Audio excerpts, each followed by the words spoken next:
Isa na naman pong panibagong araw, mga katakip silim. Sana maganda ang mood nyo ngayong araw. Masyado nang mainit ang panahon, kaya masama kung palagi ring mainit ang ulo natin. Dapat chill lang tayo. At syempre, ano pa nga ba ang pinakamabisang paraan para ma-relax? E di ang makinig dito sa kwentong takip silim. Kaya naman heto, isa na namang kwento ang ihahatid ng inyong lingkod, Sir Jag, para ngayong araw. Samahan nyo ko hanggang dulo ha. Kaya heto, simulan na natin ang kwento.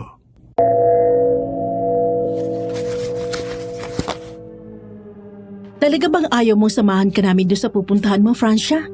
Nag-aalala kami ni na Mama. Pagkatapos na nangyari sa'yo, natatakot kami hayaan ka mag-isa dahil baka… Ate Ella, please. I need to do this. Ayoko nang mabuhay ng ganito, ate. Gusto ko nang makamove on. Kaya lalayo muna ako dito sa lugar. Napaulit-ulit nagpapaalala sa akin ng bangungot na yun. Kailangan kong tulungan ang sarili ko. Okay. I'm sorry, Francia. I'm sorry.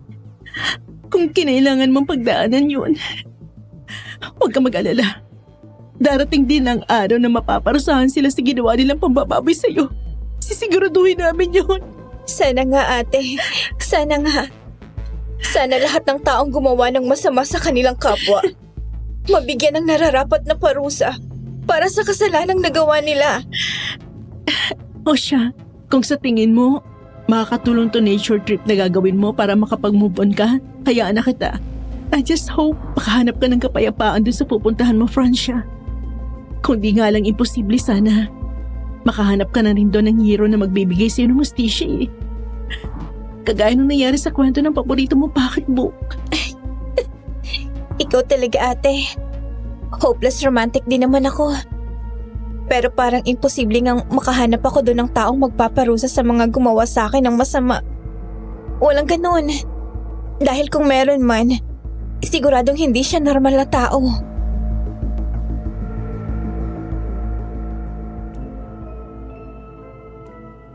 Naranasan nyo rin bang mangarap na maging superhero nung mga bata pa kayo? Ngayong matanda ka na at naiintindihan mo na kung gaano kalaking responsibilidad ang maging superhero, tatanggapin mo kaya kung bibigyan ka ng pagkakataong matupad ito? I-comment nyo naman sa ibaba ang mga sagot nyo at gusto naming mabasa kung anong opinion nyo tungkol dito. At kung curious kayo kung bakit ko naitanong ang mga ito, pakinggan nyo ang kwentong ito hanggang dulo. Blessed day po sa inyo, Sir Jag, at sa mga kagaya kong avid listener na dito sa kwentong takip silim. Tawagin nyo na lang po akong Walter, isang OFW dito sa Middle East na nagtatrabaho bilang isang electrical engineer. Gusto ko lang sanang i-share sa inyo ang karanasang ito ng tiyahin ni Mama na itatago ko na lang sa pangalang Francia. Isang kwentong hanggang ngayon ay nakatatak pa rin sa isip ko at itinuturing pa ring misteryo ng aming pamilya. Sana po ay magustuhan nyo ito at kapulutan na rin ang aral. Nangyari ito pagkatapos ng isang masalimuot na karanasan ni Francia sa kamay ng tatlong lalaking halangang bituka na siyang bumaboy sa kanyang pagkababae. Isang gabi habang pauwi siya mula sa opisina.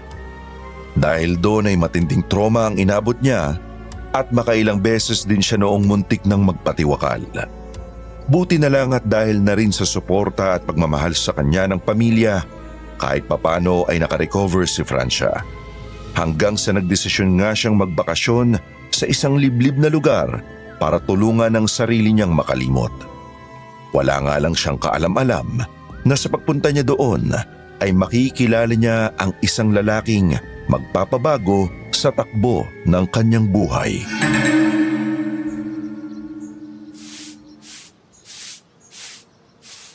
Ay nako, pasensya ka na iha. Hindi talaga pwede. Lahat kasi ng mga tumutuloy dito sa paupahang ito, may reserbasyon na. Hindi kami basta-basta tumatanggap ng mga pumupuntang dayo rito. Kaya pasensya ka na talaga. Nako, ibig niyo po bang sabihin hindi kayo tumatanggap ng walk-ins? Parang gano'n na nga iha. Sayang naman. Ang ganda po kasi nitong lugar niyo. Kaya gusto ko sanang dito magstay. Isa pa, ito na ho ang pinakamalapit dun sa falls at sapa na pupuntahan ko. Baka naman po pwedeng pagbigyan niyo ako makapagrenta ng isang unit. Kahit 2 o hanggang 3 linggo lang po. Ay, hindi kasi ako ang dapat mong kinakausap. Federico! Ay, tikba lang, Matandang aswang. Maria, ikaw pala yan. Ay, nako. Pambihira ka naman, oo. Bakit ka lang gugulat ka? Ikaw talagang hukluban ka. Malayo pa lang ako, kitang-kita ko na kung paano ka umasang parang inas ng bulati dyan sa pwesto mo. Sino ba itong kinakausap mo? Bagong uupa ba ito sa atin? Bakit hindi mo papasukin? Hindi. Wala ang pangalan niya sa listahan Wala ka mo. Kung gano'n, bakit siya naririto? Mawalang galang na ho. Ang totoo ho kasi niyan nabasa ko ho sa isang ad sa dyaryo yung papromo niyong free accommodation para sa lahat ng gustong magbakasyon at magpunta sa Talon malapit dito. Sumali ho ako. Kaya lang ho, hindi ho ako nanalo Pero gusto ko pa rin po sanang tumuloy. Willing ho ako Kung hindi ka nakuha, ibig sabihin ay hindi ka nararapat na tumuloy dito sa amin. Ang mabuti ba'y maghanap ka na lang ng ibang lugar na pwede mong matuluyan, iha? Makakaalis ka na. Pero ho... Federico! Isara mo ng tarangkahan! Teka, sandali lang naman ho. Malayo po ho kasi ang pinanggalingan ko Baka naman po pwede kayong magbigay ng exemption. Kahit ho ngayon lang. Magbabayad po ako, Hindi promise. kami tumatanggap ng ibang tao rito kung hindi ka isa sa mga napili ni Amo. Siya lang ang nagdidesisyon kung sinong may taong dapat na tumuloy dito sa amin. Kaya makabubuti sa'yo, iha. Kung hindi ka na mangungulit pa, makakaalis ka na. Nana Maria? Pag-ikoy? Ano po nangyayari dito?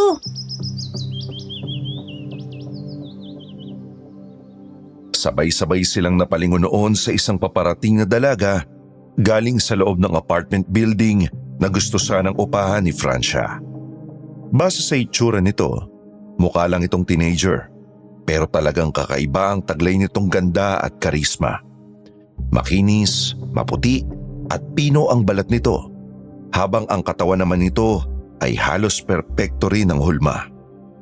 Idagdag pa ang maamo nitong muka na parang anghel na bumaba sa lupa. Agad na lumambot ang ekspresyon ng masungit na matandang babae nang makita nito ang dalagang yon. Hindi talaga maintindihan ni Francia ng mga sandaling yon kung bakit hindi pwedeng mag-walk-in sa nasabing paupahan. Samantalang nasa liblib na lugar naman yon, kaya sigurado siyang hindi sila fully booked at wala gaanong nagrerenta sa mga unit doon. Patapos na rin kasi ang summer na mga panahong yon at kaunti na lang ay magtatag-ulan na, kaya kakaunti na lang din ang nagbabakasyon pang gaya niya. Inasahan pa naman niyang makakakuha siya agad ng isang unit doon, kaya hindi na siya nag-abala pang mag-book ng hotel o inn, lalo na at malayo rin naman sa bayan ng falls na gusto niyang puntahan.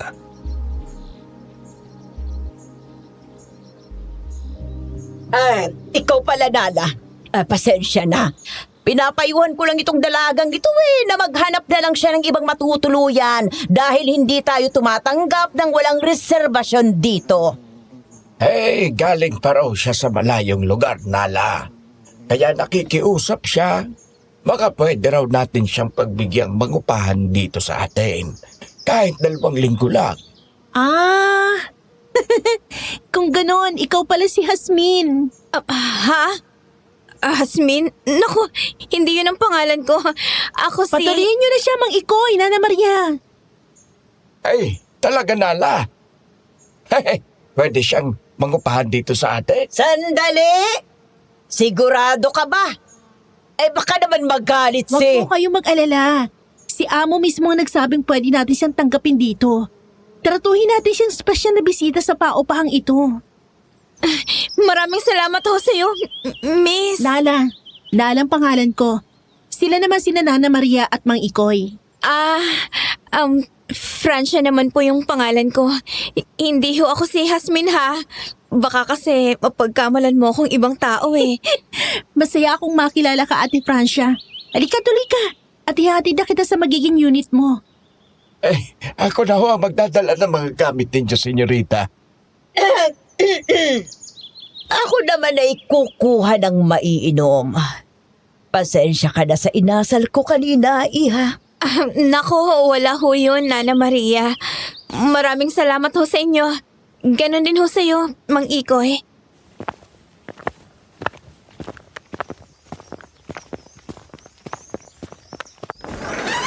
Nandito na tayo, Ate Francia. Ito nga pala magiging unit mo. Tuloy ka, huwag kang mahiya. Nako, ang ganda naman dito, Nala. Ang aliwalas tingnan. Tapos, ang presko pa ng hangin pumapasok galing sa mga bintana. Mabuti naman na gustuhan mo agad. Ganyan talaga rito. Sadya kasing idinisenyo ni Amo ang buong building na to. Nagawa lang sa mga matitibay na kahoy at kawayan para presko. Kaya palang lamig sa pakiramdam kahit walang aircon. Studio type lang siya pero mukha pa rin maluwag. Ang ganda pa ng pagkakabarnis ng mga sahig at dingding ano. Para ako nasa isang mamahaling resort sa probinsya.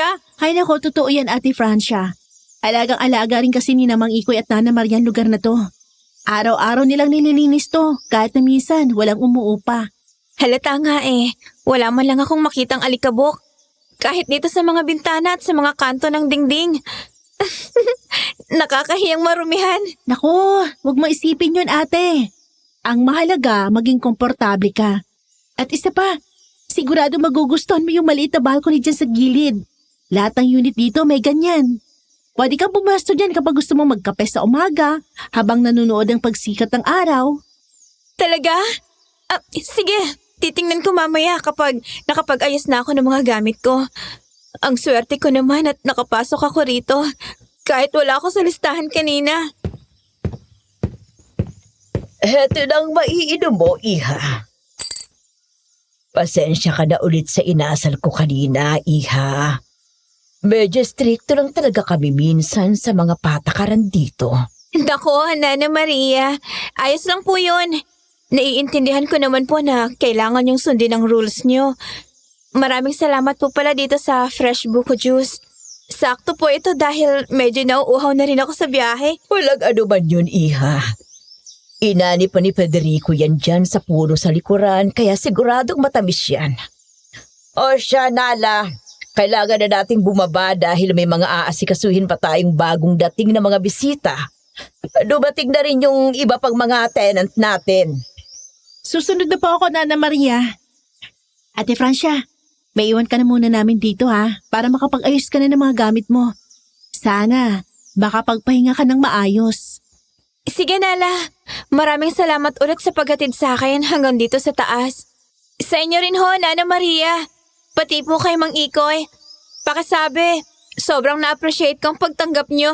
Sige ate, sana makapagkwentuhan ulit tayo sa susunod kapag hindi na ako masyadong abala. Natutuwa kasi talaga ako sa iyo eh. Ha? Natutuwa? Bakit naman? Paano mo namang nasabi yun? Ngayon lang tayo nagkakilala. Wala naman. Ngayon lang kasi ako nakatagpo ng babaeng kagaya mo, Ate Francia. Ang gaan-gaan ang pakiramdam ko sa'yo. Ganun ba?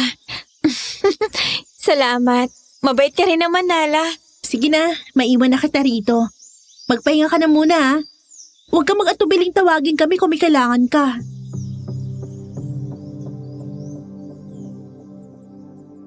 Nakangiting pinagmasdan ni Francia ang paglabas ni Nala at Nana Maria mula sa kanyang unit.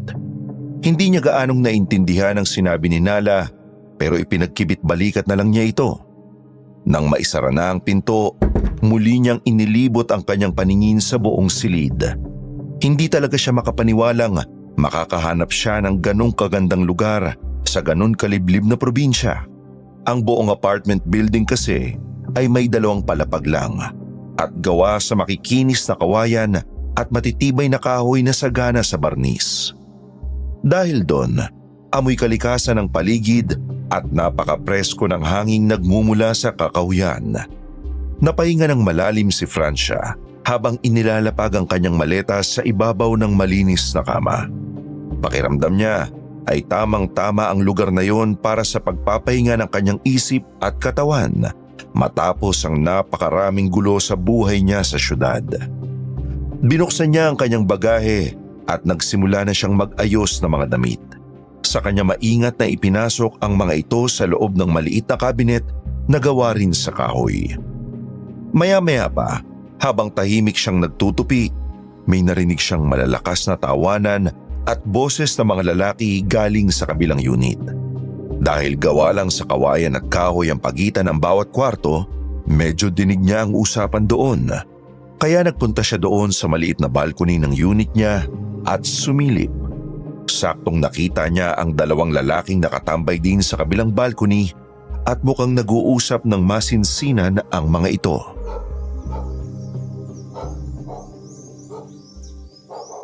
Sinasabi ko sa'yo, Nico, umayos-ayos ka rito. Baka mamaya, kung ano na naman ang kalokohang pumasok dyan sa isip mo. Huwag mo akong bigyan ng sakit sa ulo.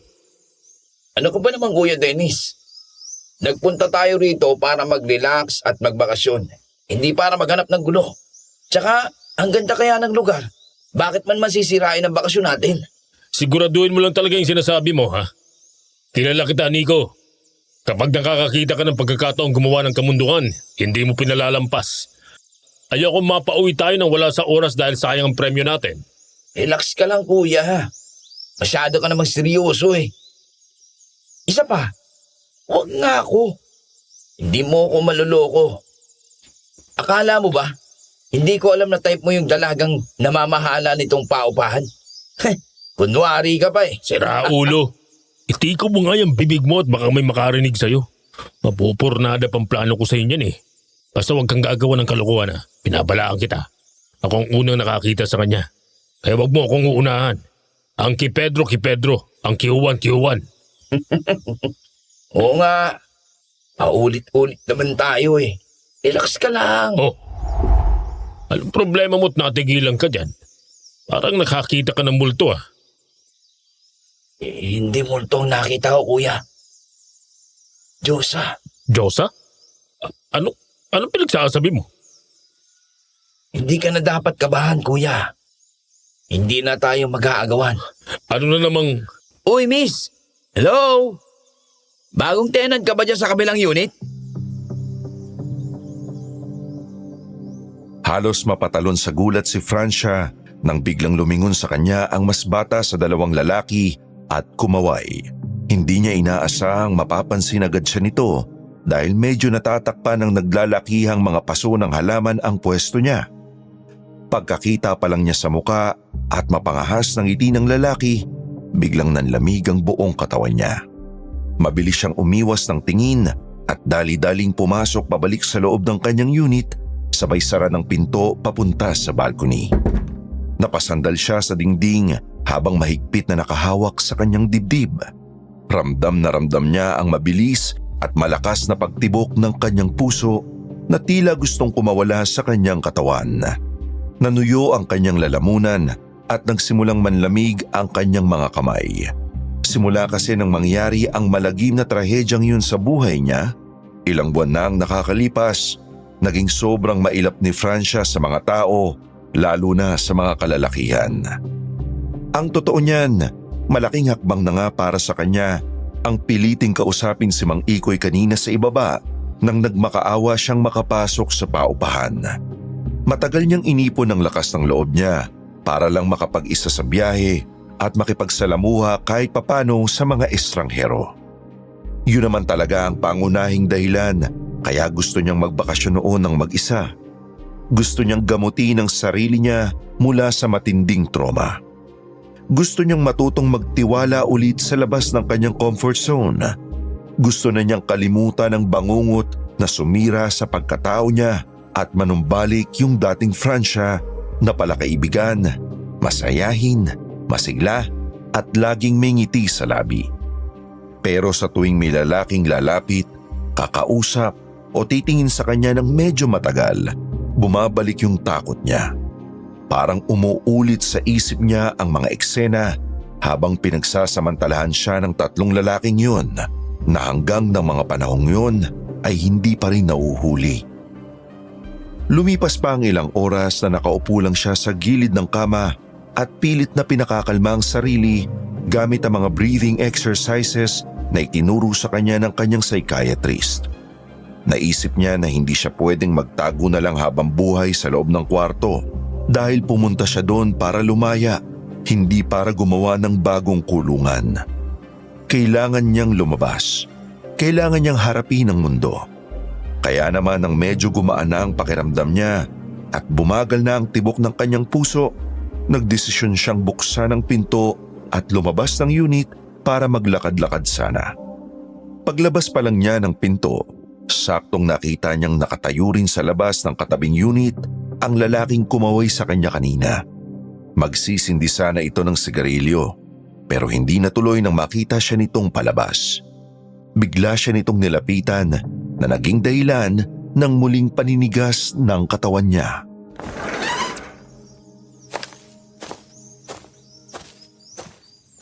Uy, miss! Sakto, lumabas ka uli. Akala ko ay magkukulong ka na lang dyan sa loob ng unit mo. Buong maghapon. May pupuntahan lang sana. Pasensya ka na kanina sa balcony kung nagulit kita ha.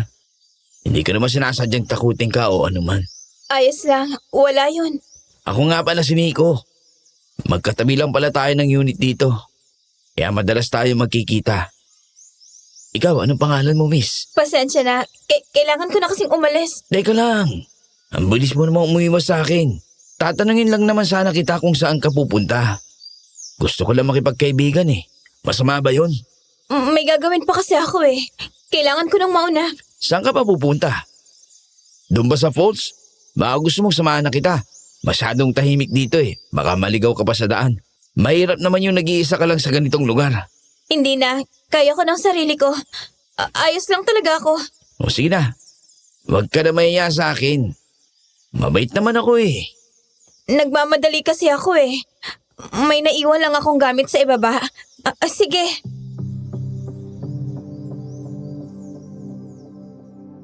Tuluyan ang nilamon ng kaba si Francia. Para siyang naniga sa kinatatayuan niya kanina habang patuloy na lumalapit at nangungulit sa kanya si Nico. Nag-umpisa na namang umatake ang matinding panic attack niya. Pakiramdam niya ay nandiliit siya at kinukulong sa isang madilim na sulok at kahit anong pilit niyang sabihin sa sariling isip na walang gagawing masama ang lalaki sa harapan niya, iba ang sinasabi at reaksyon ng trauma sa kanyang katawan. Pinagpawisan siya ng malamig at nanginig ang kanyang mga tuhod. Dahil hindi na niya kinaya ang tensyon at ang takot na unti-unting bumabalot sa buong pagkatao niya, mabilis siyang tumalikod at tumakbo palayo. Tumakbo siya ng tumakbo pababa ng hagdan nang hindi lumilingon pabalik. Hinihingal si Francia habang nagmamadali. Ang bilis-bilis ng tibok ng puso niya at halos manlabo ang kanyang paningin dahil sa pinipigilang luha. Hinahabol niya ang kanyang hininga na parang may kung anong mabigat na bagay na nakadaghan sa kanyang dibdib. Isang pamilyar na pakiramdam tuwing inaatake siya ng kanyang bangungot. Dahil sa sobrang pagpapanik at pagnanais na makalayo agad mula sa lalaki, hindi na niya nagawang tumingin ng maayos sa kanyang nilalakaran. Pagliko niya sa dulo ng pasilyo sa ibaba ng apartment building, hindi niya namalayang may kasalubong pala siyang isang lalaki. Malakas ang naging pagkakabangga niya sa matipunong dibdib nito. Muntik na siyang matumba at sumubsob sa sahig. Pero napakabilis umaksyon ng lalaki at mahigpit na nasalon nito ang dalawang braso niya bago pa man siya bumagsak. Nang sandaling dumampi ang mga palad nito sa kanyang balat, isang nakakagulat at kakaibang pakiramdam ang biglang bumalot sa kanya. Masyado kang nagmamadali. Aray! Nasaktan ka ba? Hindi po. Pasensya na po. Hindi ko po sinasadya. Mag-ingat ka sa paglalakad. Hindi ko po talaga napansin. Nagmamadali po kasi ako eh. Sorry po talaga.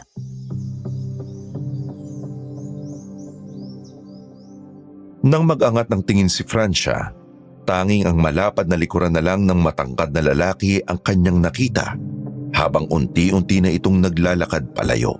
Nakasuot ito ng itim na pangitaas at para bang may kakaiba at mabigat na aurang nakapaligid sa buong pagkatao nito.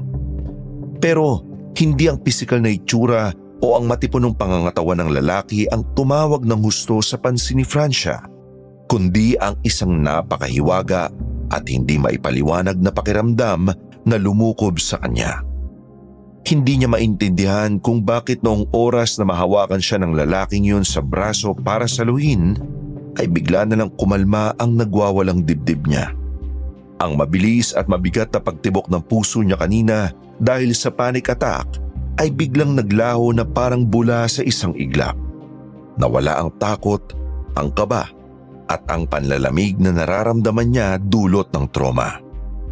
Sa halip na matakot siyang lalo dahil isa ring lalaki ang nakabangga niya, napalitan niyo ng isang napakalalim at magaang na paghinga.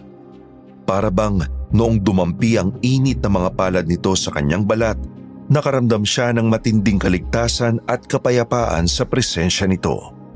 Isang bagay na halos imposibleng mangyari at matagal na niyang hindi nararamdaman mula sa kahit na sinong lalaki simula nang masira ang buhay niya. Napako na lang ang tingin ni Francia sa direksyong pinuntahan ng misteryosong lalaki habang pilit na inuunawa ang misteryong dala ng kakaibang tagpong yun at kung bakit para bang naging isang ligtas na kanlungan ang sandaling pagkakahawak nito sa kanya.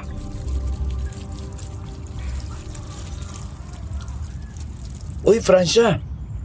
Saan ang punta natin ngayon? Mamamasal ka ba ulit dun sa may sapa? Oo, sana eh. Magpapahangin lang. Sakto. Wala rin naman akong ginagawa ngayon eh. Tulog pa si Kuya Dennis sa taas. Samahan na kita. Baka kumapano ka pa dun sa daan. Naku, wag na, Nico. Ayos lang talaga ako. Gusto ko rin kasing mapag-isa kaya ako pupunta doon. Ang sungit mo naman. Nagmamalasakit lang naman ako sa'yo eh. Tsaka pang ilang araw na natin dito sa paupahan. Palagi mo na lang ako iniiwasan eh. Wala naman akong nakakaawang sakit. Hindi naman sa ganun. Mas gusto ko lang talagang mapag-isa. Pasensya na. Oh, nandito ka lang pala, Francia. Kanina pa kita hinahanap eh. Akala ko, nauna ka na sa sapa nang hindi ako kasama. Venice! Nandyan ka pala. Oo naman. Usapan natin kahapon, sabay tayong pupunta doon para mag-picnic, di ba? Oh, Nico, nandito ka rin pala. Sasama ka ba sa amin ng kaibigan ko? Nako, girls talk sana ang gagawin namin doon eh. Baka maburyong ka lang sa mga pag-uusapan namin. Ganun ba? Okay, kayo na lang. May gagawin din pala ako. Una na ako. Storbo.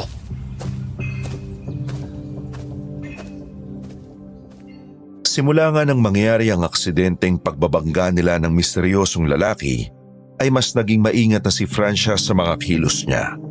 Pero ang mas nakapagpabigat sa sitwasyon niya sa paupahan ay ang walang tigil na pagpapapansin sa kanya ni Nico, yung lalaki sa kabilang unit. Araw-araw kahit saan siya magpunta, mula sa pagbaba niya sa hagdan, sa pagkain sa dining area, hanggang sa paglalakad sa paligid, ay palagi na lang sumusulpot ang lalaki para kausapin siya. Alam naman ni Francia na mas bata ito ng ilang taon sa kanya at wala pa naman itong ginagawang direktang masama, pero hindi niya talaga maiwasang kabahan at mailang.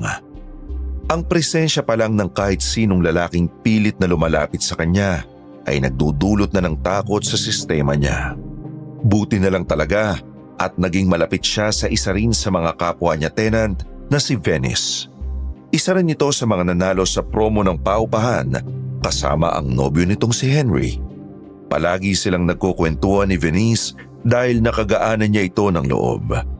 Simula nang maging magkaibigan sila, palagi na siyang sinasamahan nito, lalo na kapag nagtatangkang bumuntot sa kanya si Nico. Maganda na sana ang samahan nila ni Venice, pero kalaunan ay hindi niya naiwasang mapansing halos palagi rin itong iniiwan ng nobyo nitong si Henry. Palagi na lang may kausap sa landline ng paupahan ng lalaki. Pero kahit kailan ay hindi na isipang magtanong ni Francia dahil ayaw niya namang manghimasok sa buhay ng may buhay. Hanggang sa isang gabi ay hindi inaasahang bigla na lang siyang may natuklasan kay Venice.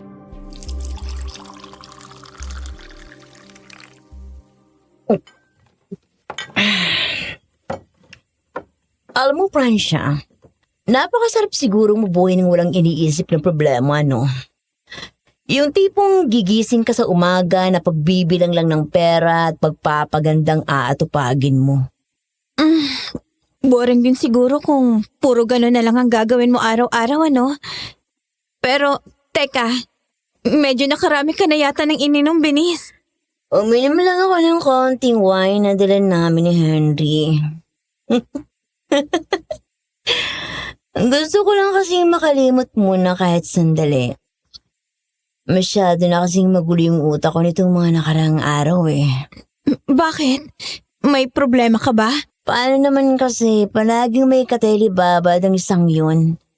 Akala ko bakasyon namin to pero hanggang dito, nilalakad pa rin niya yung paglilipat ng lahat ng pera ng asawa niya papunta sa bank account niya. Bakit ba naman kasi ang bagal ng babaeng yun eh? Pera ng asawa niya? Teka, hindi ko maintindihan. Akala ko ba kayo ni Henry? May asawa siya? Oh, Francia, kabit lang ako. Ako yung mahal pero iba yung pinakasalan niya para sa pera. Gano'n naman sa mundo, di ba? Kung sino yung mayaman, yun ang mas lamang. Siyang may pakinabang eh. Ang akala ko, seryoso talaga kayo sa isa't isa. Seryoso naman kami ah. Kaya nga nagtitiis ako eh. Ang tagal namin plinano to, Francia. Pinakasalan ni Henry yung matandang yon dahil malaking naipon ng babae sa bangko. Pera na para sa anak niya sa pagkadalaga. Pero hindi kami papayag na mapunta sa iba yung perang yon. Sa amin dapat mapunta yon. Dahil ang dami na naming sinakripisyo para dito. Anong ibig mong sabihin? Kapag nailipat na ni Henry yung buong pera sa pangalan niya, tatapusin na namin yung misis niya. Palalabasin namin na aksidente siya. Oras na mamatay yung asawa niya, kaming dalawa na ni Henry magpapakasawa sa yaman nila. Hindi na kami maghihirap kahit kailan.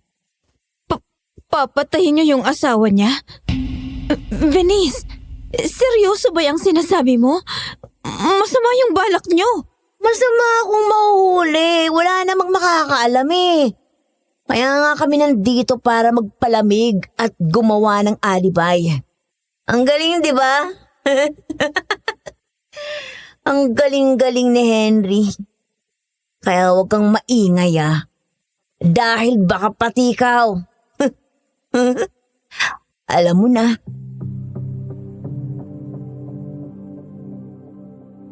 Halos tumigil ang pag-ikot ang mundo ni Francia sa mga narinig niya mula sa mismong bibig ni Venice. Gulat na gulat siya at halos manindig ang mga balahibo niya sa batok. Hindi niya akalain na ang babaeng itinuring na niyang kaibigan nitong mga nakaraang araw na napakabait at napakalambing sa kanya ay may tinatago palang kademonyohan sa pagkatao.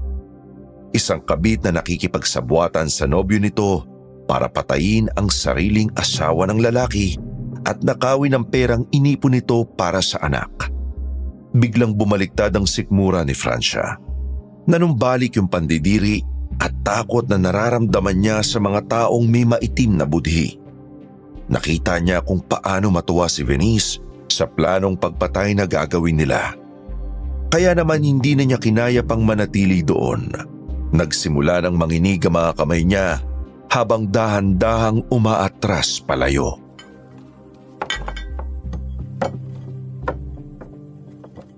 Pasensya na, Venice. Kailangan ko nang pumasok sa unit ko. Medyo sumama kasi yung pakiramdam ko eh. Aga-aga pa eh. Hindi mo ba ako sasamahang uminom dito? Ikaw naman magkwento ng buhay mo. Sigurado ako, hindi ka rin naman malinis. Gaya ng lahat ng tenant na pinayagang tumuloy dito, di ba? Huwag kang mag-alala. Hindi kita huhusgahan. Sige na, sabihin mo na sa akin. Ano bang kapintasan mo? Masakit talaga ang ulo ko, Venice. Sige na, maiwan na kita. Ate Francia? Ay, Nala, ikaw pala. Magandang gabi sa iyo, Ate Francia. Pabalik ka na ba sa unit mo? Oo, medyo sumakit lang yung ulo ko. Kaya gusto ko sanang bumalik sa kwarto para makapagpahinga. Ganun ba?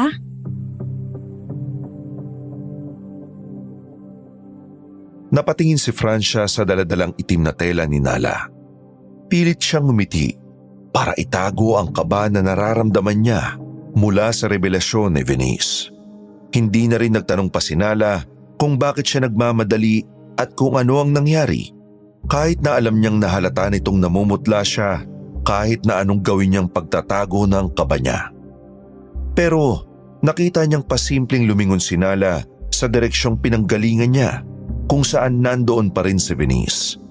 Hindi nakaligtas sa paningin ni Francia nang biglang lumanghap ng hangin si Nala bago naningkita mga mata nito at tumalim ang mga titig nang mapadako ang tingin kay Venice. Para bang may naaamoy itong hindi maganda o kaya ay nababasa nito ang maitim na aura ng babae. Pero bago pa man makapagsalita si Francia, eksaktong dumating ang magkapatid na Nico at Dennis.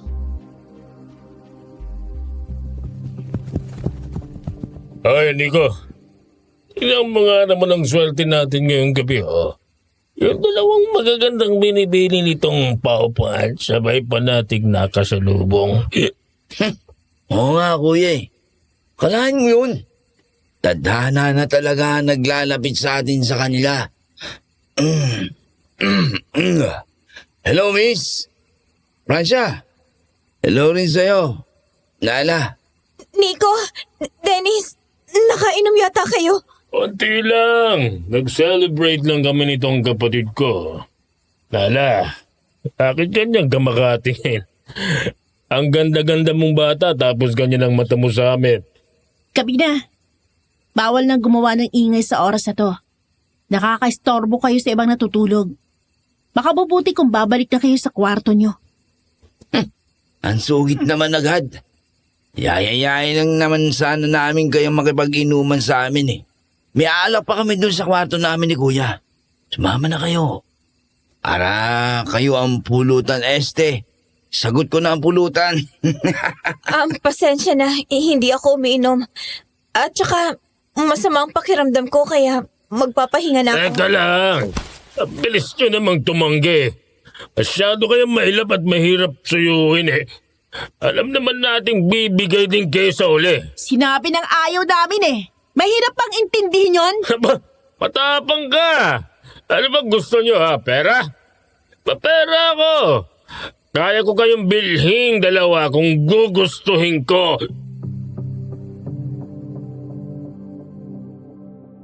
Nanginig sa sobrang takot si Francia nang maging tahasan na ang pambabastos ng magkapatid sa kanila. Hubad-baro pa ang mga ito, kaya nakalantad ang tato ang mga balat nila na lalo pang nakadagdag sa nakakatakot nilang aura. Ang matapang na pamamahiya at pangmamaliit ni Dennis ay nagpabalik sa kanya sa nakakakilabot na gabi kung saan siya ginawa ng masama ng 3 lalaki. Napahawak siya ng mahigpit sa laylayan ng damit ni Nala. Pero sa halip na matakot si Nala sa agresibong inasal ni Dennis, nagulat na lang si Francia nang biglang mag-iba ang aura ng dalaga. Ang maamo nitong mukha kanina ay napalitan ng isang nakakatakot na ekspresyon. Parang nanlilisik sa galit ang magagandang mata nito sa ilalim ng dim light ng pasilyo. Bukod doon, napansin ni Francia na bahagyang kumikibot ang isang sulok ng labi ni Nala, na para itong isang mabangis na hayop na malapit ng umangilis sa kanyang biktima. Wala ni katiting na takot sa mukha nito. Sa sobrang bigat ng hanging bumalot sa kanilang apat, pakiramdam ni Francia ay hindi na tao ang kasama niya. Akmang lalapit pa sana ng tuluyan si Dennis para hawakan si Nala sa braso nang biglang may umagaw sa atensyon nilang lahat.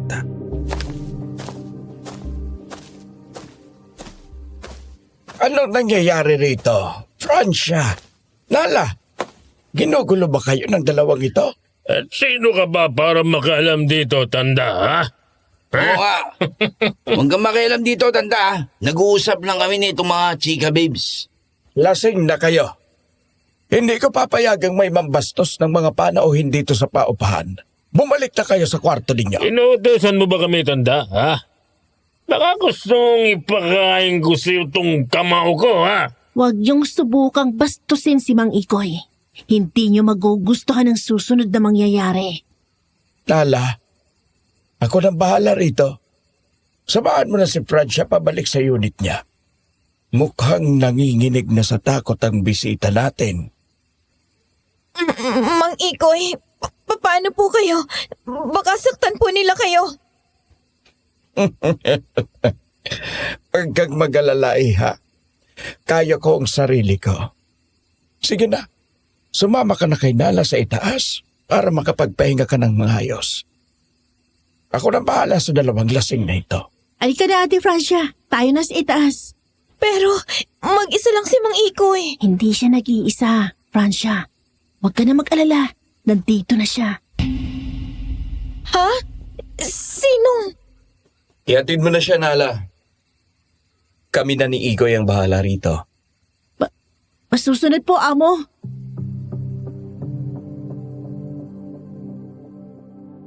Nagdadalawang isip man at labis na nag-aalala para kay Mang Ikoy, minabuti na lang ni Francia na sumunod kay Nala kaysa manatili pa ron at harapin ang dalawang bastos na lasinggero. Lalo na nang makita niya kung sino ang tinawag na amo ni Nala. Walang iba kundi ang lalaking nakabunggo niya noong unang gabi niya sa paupahang yon. Ang bilis pa rin ng tibok ng kanyang puso habang paakyat sila sa hagdan. Muli pa siyang lumingon sa pwesto ni Mang Ikoy at nakita niyang sinusundan din sila ng tingin ng lalaki. Medyo napakagat pa nga siya sa labi nang bigla siya nitong initian ng bahagya na para bang sinasabi nitong ayos lang ang lahat. Inihatid nga siya ni Nala hanggang sa mismong pinto ng kanyang unit at sinigurong nakapasok siya ng ligtas bago siya nito iniwan. Nang maisara niya na ang pinto at mailak ito, agad siyang napasandal sa malamig na kahoy na dingding. Medyo nangangatog pa rin ang kanyang buong katawan pero hindi na gaya kanina. Ganun pa man, hindi na halos siya makatulog ng buong gabing yun dahil inaabangan niyang bumalik sa katabing unit nila ang magkapatid na Nico at Dennis. Binabantayan niya ang mismong pintuan ng unit niya at naglagay pa siya ng mabigat na harang. Natatakot kasi siyang baka bigla siyang pasukin ng mga ito, lalo pat alam niyang lasing na lasing ang magkapatid at posibleng gumawa ng masama. Nanatili siyang nakaupo sa sahig, yakap-yakap ang mga tuhod at nakikinig sa bawat kaluskos na magmumula sa labas at sa katabing kwarto. Lumipas ang madaling araw pero napakapayapa ng buong paligid. Hanggang sa nakatulugan na lang niya ang pagbabantay ay hindi pa rin dumating ang magkapatid na lalaki sa katabing unit. Dahil na rin siguro sa sobrang pagod at puyat kakahintay ng gabing yon, 2:00 na ng hapon nang magising siya kinabukasan. Bumangon siya mula sa sahig kung saan siya nakatulog habang nagbabantay sa pinto. Inayos niya ang sarili bago siya nagpasyang bumaba para kumain ng tanghalian dahil nakaramdam na rin siya ng matinding gutom. Wala siyang narinig na anumang ingay mula sa katabing unit kung saan umuupa sina Dennis at Nico. Pagbaba niya sa unang palapag at pagpunta niya sa may dining area ng paupahan, saktong nakasalubong niya si Nala. Masiglang-masigla ang dalaga. Napakaaliwalas ng mukha nito at parang walang anumang tensyon na nangyari kagabi.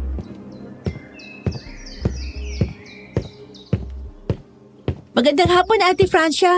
Gising ka na pala. Magtatanghalian ka na ba? Ipaghahanda na kita. Oo sana. Pasensya na kung late na akong bumaba ha. Tinanghali kasi ako nagising eh. Nako, ayos lang yun. Mabuti nga yun, nakabawi ka ng tulog. Saglit lang, ipaghahanda kita ng pagkain sa mesa. Adobong manok ang niluto ni Nana Maria ngayon. Sigurado magugustuhan mo. Salamat, Nala. Itatanong ko lang sana. Ano yun, Ate Francia? Yung magkapatid kasi kagabi, sina Nico at Dennis. Ano nang nangyari sa kanila? Medyo natakot kasi ako kaya binantayan ko yung pinto ko hanggang madaling araw. Hindi naman sila bumalik sa kwarto nila. Yun ba? Huwag ka na mag-alala pa, ate. Wala na sila. Wala na? Oo, wala na sila. Hindi ka na nila guguluhin pa kahit kailan. Hindi hahayaan ni Amo na manggulo dito mga yon, lalo na sa'yo.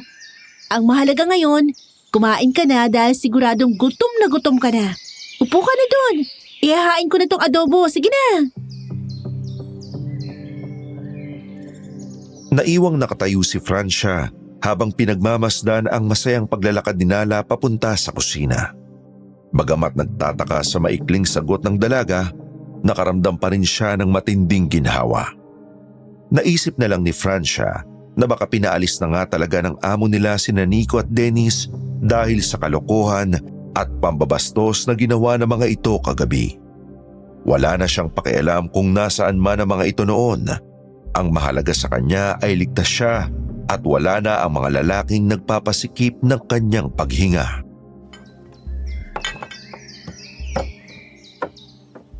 Eto na pagkain mo, Ate Francia.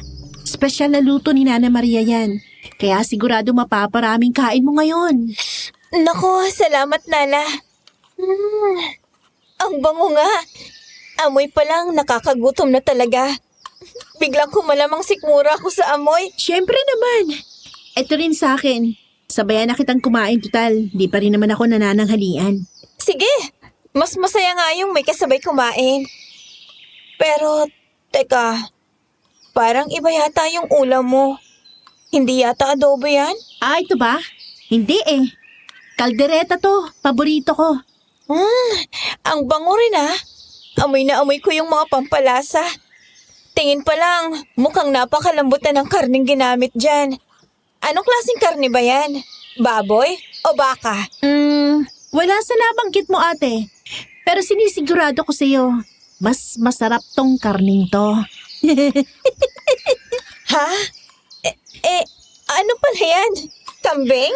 Karne ng tao. Gusto mo bang tikman?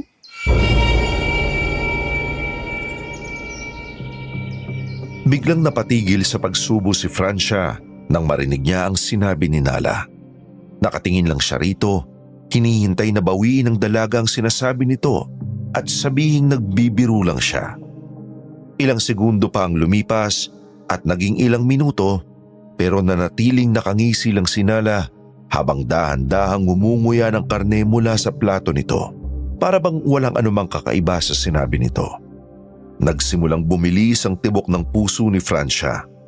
Pilit niyang inaanalisa kung seryoso ba ang kaharap niya dahil wala siyang makitang bahid ng pagbibiro sa mga mata nito. Unti-unting gumapang ang kaba sa kanyang dibdib lalo na nang maalala niya ang kakaibang inasal ni Nala kagabi noong kausap nila sina Dennis at Nico. Hindi niya alam kung tatayo ba siya o kung ibababa niya ang hawak niyang kutsara at tinidor. Pero bago pa man siya tuluyang kainin ng takot, biglang may isang pamilyar at malalim na boses ang narinig nilang nagsalita mula sa kanyang likuran. Nala, tinatakot mong bisita natin. Amo, nandiyan ka na pala. Natutuwa kasi ako sa reaksyon ni Ate Francia eh. Sorry na. Ang mabuti pa, pakikuha mo na lang din ako ng pagkain. Nagugutom na rin ako. Sige, Amo. Gusto mo rin ba nitong kaldereta? Sarap nito. Luto ni Nana Maria kagabi. Hindi na. Alam mo namang hindi ako kumakain yan. Adobo ang kakainin ko.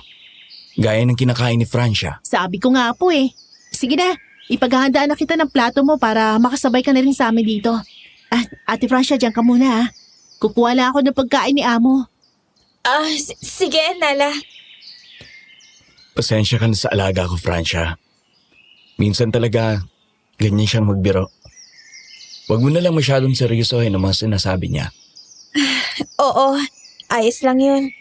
Nagulat lang din talaga ako dun sa sinabi niya. Kamusta ka pala? Nakatulog ka ba ng maayos kagabi? Ha? Ano? Oo, ayos naman. Dinalaw din naman ako ng antok dahil sa kababantay ko sa pintuan ko magdamag. Akala ko kasi babalik pa yung magkapatid na yon. Natakot ako. Baka biglang pasukin nila ang unit ko. Hindi ko naman hahayaang gawin nila yon. Huwag kang mag-alala. Wala na rin naman sila eh. Oo nga eh. Nasabi nga sa akin ni Nala.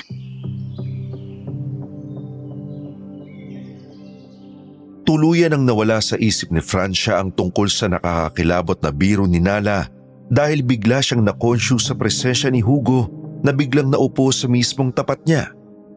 Hindi niya alam kung bakit, pero parang may kakaiba siyang naaamoy mula sa lalaki. Isang napakabango at preskong amoy, nakahawig na mga bagong pitas na prutas na may halong siksik at barakong pabango. Para itong amoy ng kalikasan sa umaga. Yung tipong amoy ng hamog sa mga dahon ng suha at dalandan na may nakaka-relax na epekto sa sistema niya. Naalala niya na ito rin ang eksaktong amoy na nalanghap niya noong unang gabing magkabungguan sila sa pasilyo. Dahil doon ay hindi niya namalayang nakatitig na pala siya ng matagal sa mukha ni Hugo. Pinagmasdan niya ang makapal nitong kilay, ang matangos nitong ilong at ang maamo pero napaka-misteryosong mga mata nito. Para bang may umihilas sa kanyang paningin para hindi niya ito alisin sa pagkakapako sa lalaki. Nagising lang siya sa kanyang pagpapantasya nang bigla itong magsalita ulit.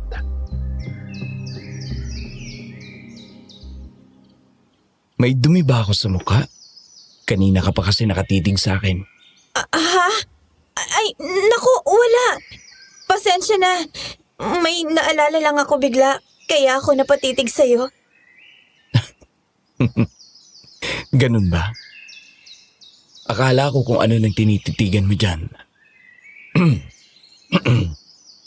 Ako nga pala si Hugo. Hindi pa yata tayo formal na nagpapakilala sa isa't isa. Simula nang dumating ka rito sa paupahan. Ako naman si Francia. Salamat nga pala kagabi Kung hindi kayo dumating ni Mang Iko baka kung ano nang nangyari sa amin ni Nala. Walang anuman yun. Obligasyon kong siguraduhing ligtas ang lahat ng bisita rito sa paupahan. Bilang dating may-ari ng lugar na ito, kailangan kong panatilihin ang kaayusan dito bago ko tuluyang ipaubaya ang pamamahala kay Nala. Dating may-ari? Teka, ibig mong sabihin, ipapasa mo kay Nala ang pamamahala nitong buong paupahan? Oo, sa kanya ko ipinamana ang lahat ng nandito. Siya nang may-ari nito ngayon.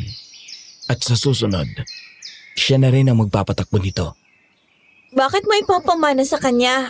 I mean, hindi ba napakabata pa ni Nala para sa ganyang kalaking responsibilidad? Teenager pa lang siya, di ba?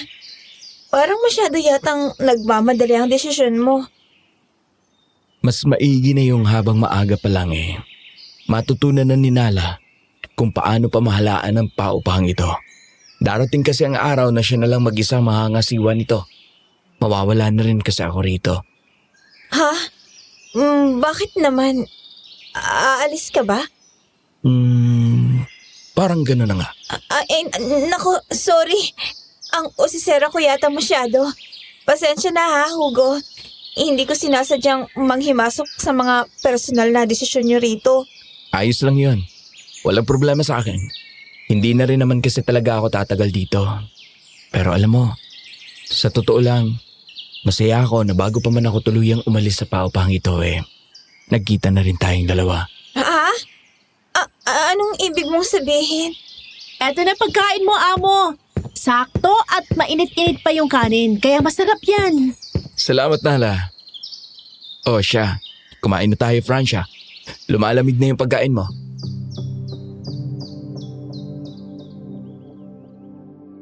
Nabalot ng pagtataka ang isip ni Francia dahil sa huling sinabi ni Hugo. Hindi niya naunawaan kung anong ibig nitong sabihin doon. Sigurado si Francia na ngayon lang niya nakita ang lalaki sa buong buhay niya. Imposibleng nagkita na sila sa syudad dahil imposible ring hindi niya matandaan ang itsura nito na maikukumpara sa mga artista o modelo.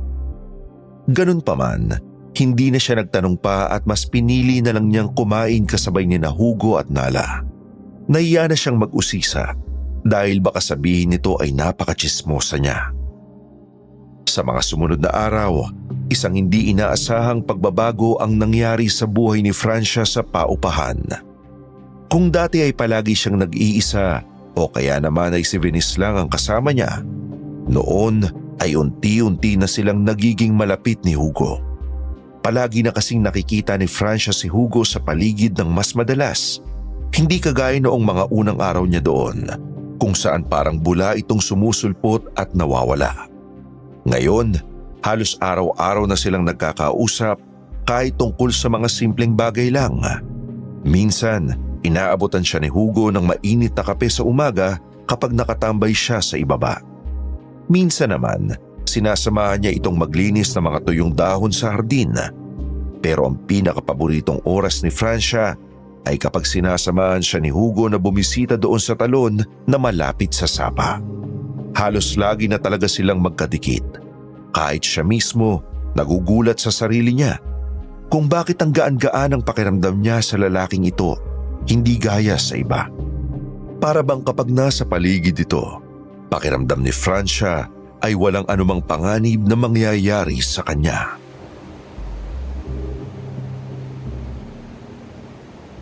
Napakaganda talaga dito, Hugo. Hinding-hindi ako magsasawa sa pagpunta sa lugar na to.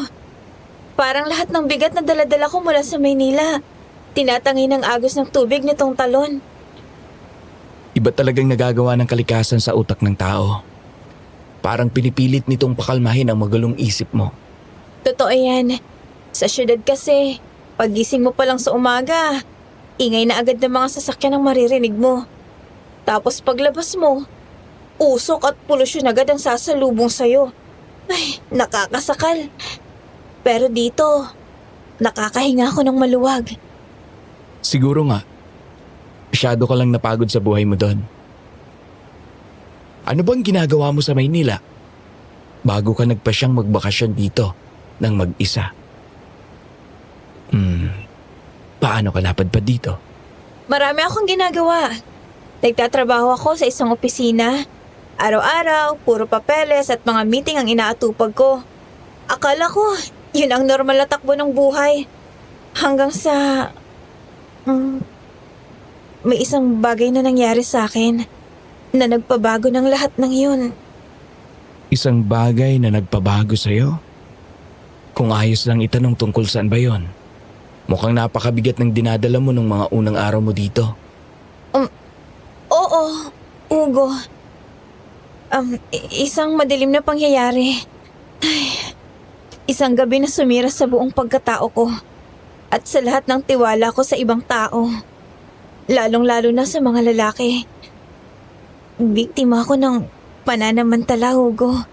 Yun ang dahilan kaya nagdesisyon akong magbakasyon sa malayong probinsyang to para makalimot at makapag-move on ako. Pananamantala? May nanakit sa'yo, Francia. Oo. Pasensya na. Napasobra yata ako sa pagkukwento. Naiintindihan ko. Hindi madaling magtiwala ulit kapag may mga taong sumira sa kaligtasan mo. Pero kung ganon, bakit eto ka ngayon at kausap ako? Hindi ka ba natatakot sa akin? Gaya ng nararamdaman mo sa iba? Yun nga ang hindi ko rin maintindihan eh.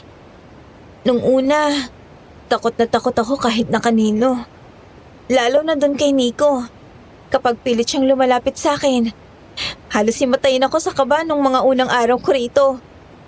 Pero nung unang gabi, nanabunggo kita doon sa pasilyo. Tapos nahawakan mo ko sa braso para saluhin. Biglang nawala yung takot ko. Talaga? Biglang nawala ang takot mo? Oo. Hindi ko alam kung bakit. Pero nung lumapit ka sa akin, naramdaman ko na ligtas ako. Parang sinasabi ng isip at damdamin ko mismo na wala kang gagawing masama sa akin. Kaya ayun. Siguro, nabasa lang ng katawan mo na wala na naman talaga akong intensyong saktan ka. Minsan, ang instinct ng tao, ang pinakamagaling kumilala kung sino ang dapat at hindi dapat pagkatiwalaan. Siguro nga. Mukha namang mabuting tao ka talaga, Hugo. Makakaya mo ring lagpasan kung ano man yung pinagdadaanan mo, Francia. Unti-unti lang. Huwag mong madaliin ang sarili mo. Nandito lang ang kalikasan.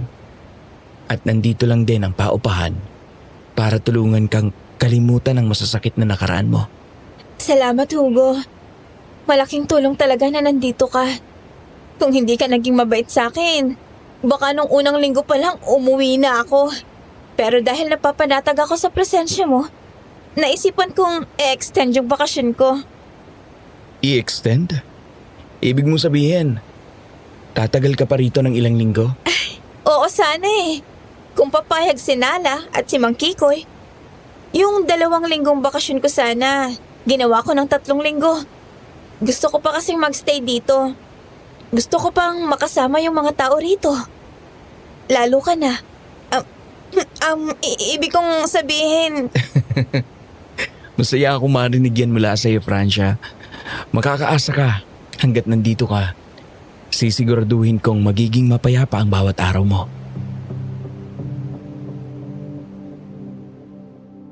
Habang nakaupo sila sa ibabaw ng malaking bato malapit sa talon, unti-unting nakaramdam si Francia ng kapayapaan na matagal na niyang hindi nararanasan.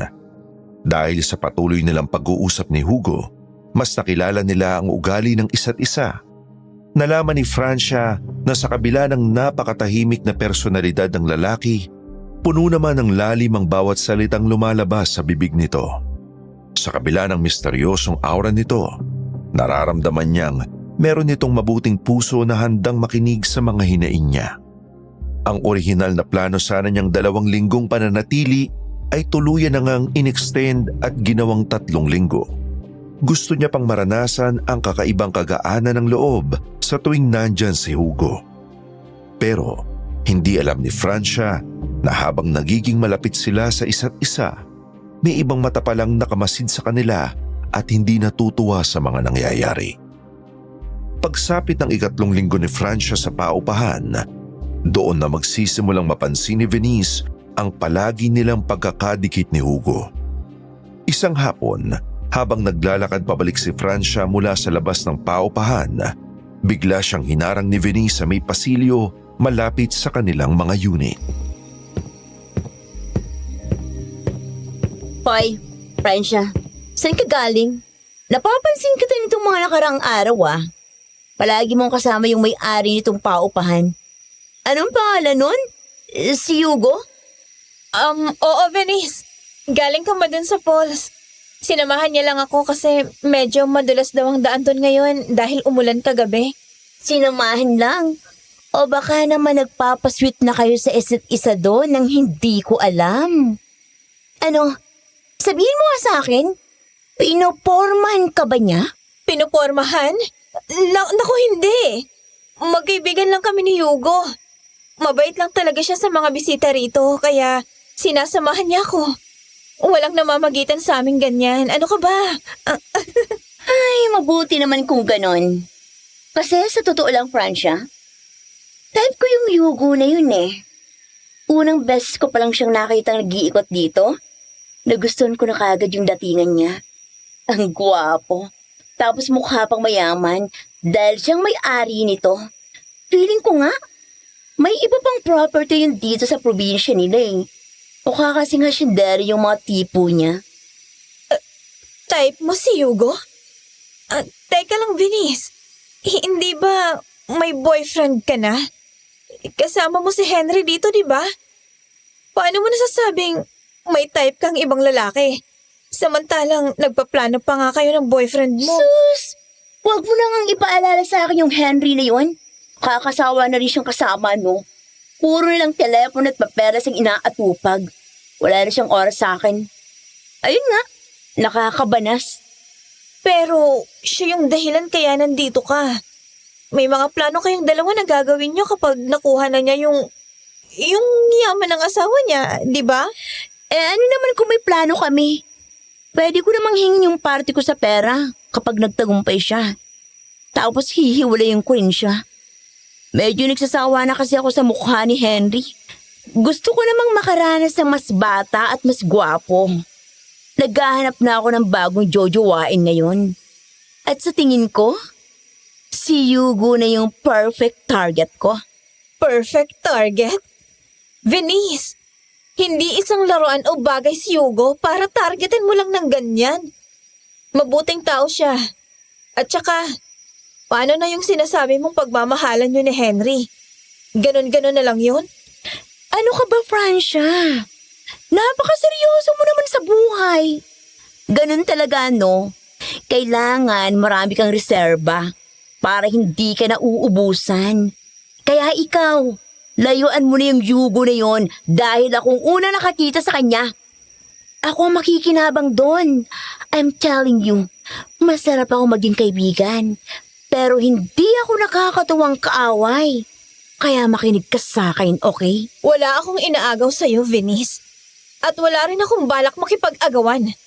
Kung gusto mo si Hugo, nasa kanya na yun kung makikipaglapit siya sa'yo. Ay, mauna na ako sa taas. Marami pa akong gagawin sa kwarto ko.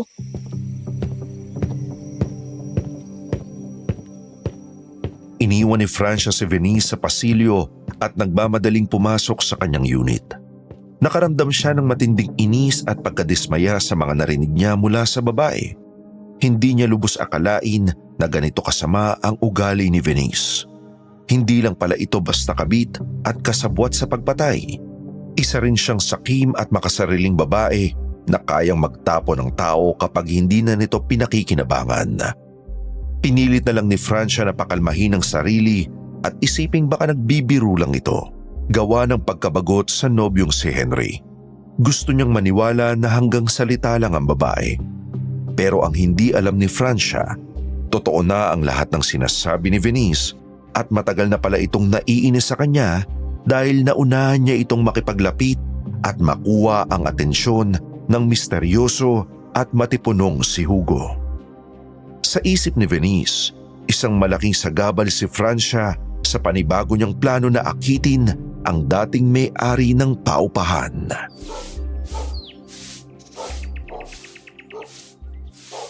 Ang aga mo yatang naglilinis dito sa baba, Nala. Gusto mo bang tulungan na kita dyan sa pagwawalis mo? Naku, wag na Ate Francia. Tenant ka rito, kaya dapat nagre-relax ka lang. Sadya maaga na ako nagising ngayon, kaya naisipan ko na tong gawin. Ano ka ba? Ayos lang, no? Sanay naman ako sa gawaing bahay. Tsaka, para may ginagawa rin ako dito. Bukod sa pag-upo at pagliliwaliw, napapansin ko kasi nitong mga nakaraang araw. Parang lagi nang sumasakit ang likod ko sa kakaupo at kakahiga dun sa unit ko. Ako na rito ate. Nasaan ba kasi si Amo? Kala ko ba magkasama kayo mag-aalmusal ngayon? Hindi ko rin alam eh. Yun nga ang usapan namin kagabi. Pero pagising ko, wala siya sa paligid. Baka may inasikaso lang. Good morning, Francia. Good morning, Nala. Naku, ang aga niyo namang maglinis. Kung alam ko lang, sana pala mas maaga akong bumaba para matulungan ko rin kayo. Gising ka na pala, Venice. Si Henry, nasan? Sus, yung lalaking yon? Nandun na naman, kausap yung abogado niya sa landline ni namang Ikoy. Kaya nga iniwan ko muna eh. Nakakairita na siyang kasama. Teka. Speaking of kasama, nasan nga pala ang amo mo, Nala? Gusto ko sana siyang makausap. May sasabihin lang ako sa kanya. Makikipag-usap ka sa kanya na ganyan ang suot mo? Baka naman magalit ang boyfriend mo. Sana, pinalitan mo muna yung pantulog mo. Masyado kasing manipis eh. At halos kita na yung... Bata ka pa kasi, Nala.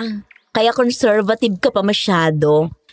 Hindi ka pa ba nakakarating sa Maynila? Alam mo, kapag nakapunta ka doon, makikita mong normal na lang ang mga ganitong outfit ng mga babae. Hindi na to big deal, no? So, nasan nga si Yugo? Hindi ko alam kung nasan si Amo ngayon. Baka nag-iikot dun sa likod. Ganun ba? O siya sige, pupuntahan ko na lang siya doon. aayain ko na rin siyang sumabay na kaming mag-aalmusal. Kaya pa kasi sabi kay Nana Maria ha, maghanda na ng pagkain. Bye!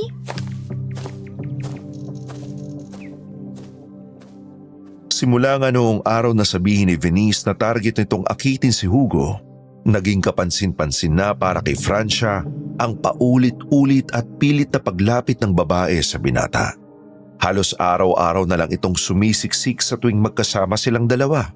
Madalas itong bigla na lang susulpot mula sa kung saan, magpapapansin at pilit na isisingit ang sarili sa usapan kahit na hindi naman ito kasali. Kahit anong gawing pag-iwas ni Francia para bigyan ng privacy ang sarili at si Hugo, palaging nakakahanap ng paraan si Venice para sumama sa kanila. Pero ang labis na ikinagulat ni Francia sa mga nangyayaring ito ay ang mismong pakikitungo ni Hugo sa dalaga. Hindi man lang kasi sinusubukan ni Hugo na maging magalang dito. Sobrang lamig, masungit at halatang parabang diring-diri ito sa presensya ng babae. Minsan pa nga ay hindi na ito nag-aabalang sumagot sa mga papansin ni Venice at basta na lang tatalikuran ng babae para iwanan sa ere. Pero kahit gano'n ang nangyayari, parang walang pakialam si Venice at patuloy pa rin sa pagiging makapalang mukha. Hindi ito natitinag sa pagiging suplado ni Hugo sa kanya hanggang sa dumating ang isang hapon kung saan inimbitahan ulit ni Hugo si Francia na pumunta sa talon para magpahangin.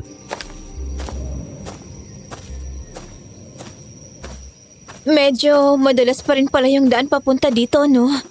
Akala ko natuyo ng lupa dahil uminit kahapon ng tanghali. Umambon kasi kaninang madaling araw, kaya basa ulit ang mga bato at putik sa gilid. Ang dami pa namang lumot. Pag-ingat ka sa bawat takbang mo. Dito ka dumaan sa bandang kanan. Mas kakaunting lumot dito. Salamat, Hugo. Mabuti na lang talaga at palagi mo akong inaalalayan sa tuwing nandito tayo. Baka kung mag-isa lang ako, kanina pa ako gumulong pababa ng hindi oras. Responsibilidad kong siguraduhin na hindi ka mapapahama habang nandito ka sa teritoryo ko. Hawakan mo ng mabuti yung kamay ko para hindi ka mawalan ng balanse. Ang higpit mo namang makahawak. Parang natatakot ka talagang bitiawan ako ah. Siyempre, ayoko may mangyaring masama sa'yo, Francia. Ano? Hugo! Francia! Hintayin niyo naman ako! Ang bilis niyo namang maglakad! Teka, si Venice yun ah. Paano niya nalamang papunta tayo rito? Wala naman ako sinabihan bago tayo umalis ng paupahan kanina. Sinundan yata tayo ng babaeng yan. Hugo, Francia! Bakit hindi niyo ako hinihintay? Grabe naman kayo. Nakakapagod kayang tumakbo dito sa pababa.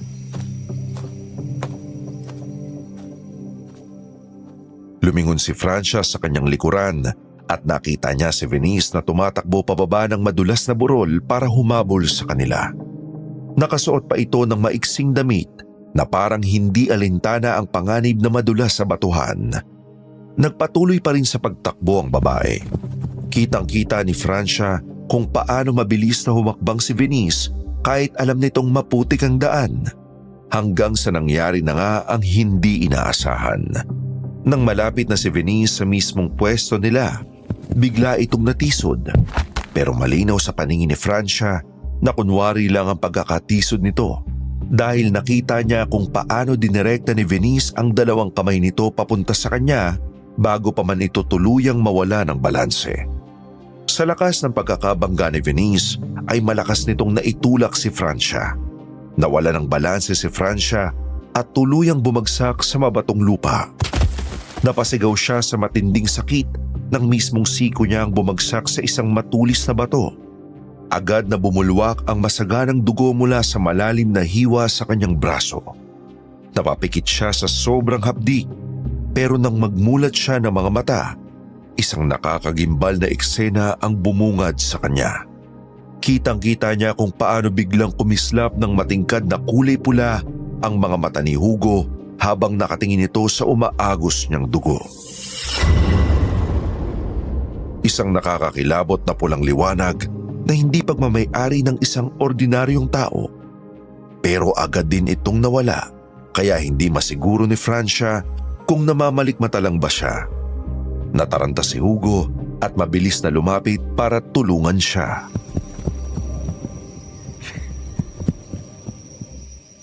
Francia, ayos ka lang ba? May sugat ka. Ang sakit, Hugo. Ang lalim yata ng pagkakahiwa dito sa siko ko. Hindi ko masyadong maigalaw ang braso ko. Masyadong maraming tumatagas na dugo. Kailangan mo ampa to. Dapat linisin to agad bago pa ma-impeksyon. Kaya mo bang tumayo? Hala! Naku, Francia, ang laki ng sugat mo. Pasensya ka na. Nadulas kasi talaga ako eh. Hindi ko naman sinasadyang maitulak ka. Ayos lang, Venice. Aksidente naman yun. Hindi mo naman siguro ginusto. Baka mas mabuti kung magpahinga ka na lang muna sa unit mo. Bumalik ka na muna doon. Kami na lang muna ni Yogo ang magsuswimming dito sa Sapa. Total, nandito na rin naman kami. Kung hindi ka ba naman lampa, hindi sana siya nasugatan. Yogo, bakit ka ba nagagalit sa akin? Nagsorry na nga ako, di ba? Hindi ko naman sinasadya yung nangyari. Hindi kita gustong kasama. Kaya kung pwede, layuan mo ako. Huwag kang lalapit sa amin kahit kailan. Nakakasira ka ng araw. Pero Yogo! Bingi ka ba? Sabi ko umalis ka na sa paningin ko. Hugo, tama na. Halika na. Ihahatid na kita pa uwi.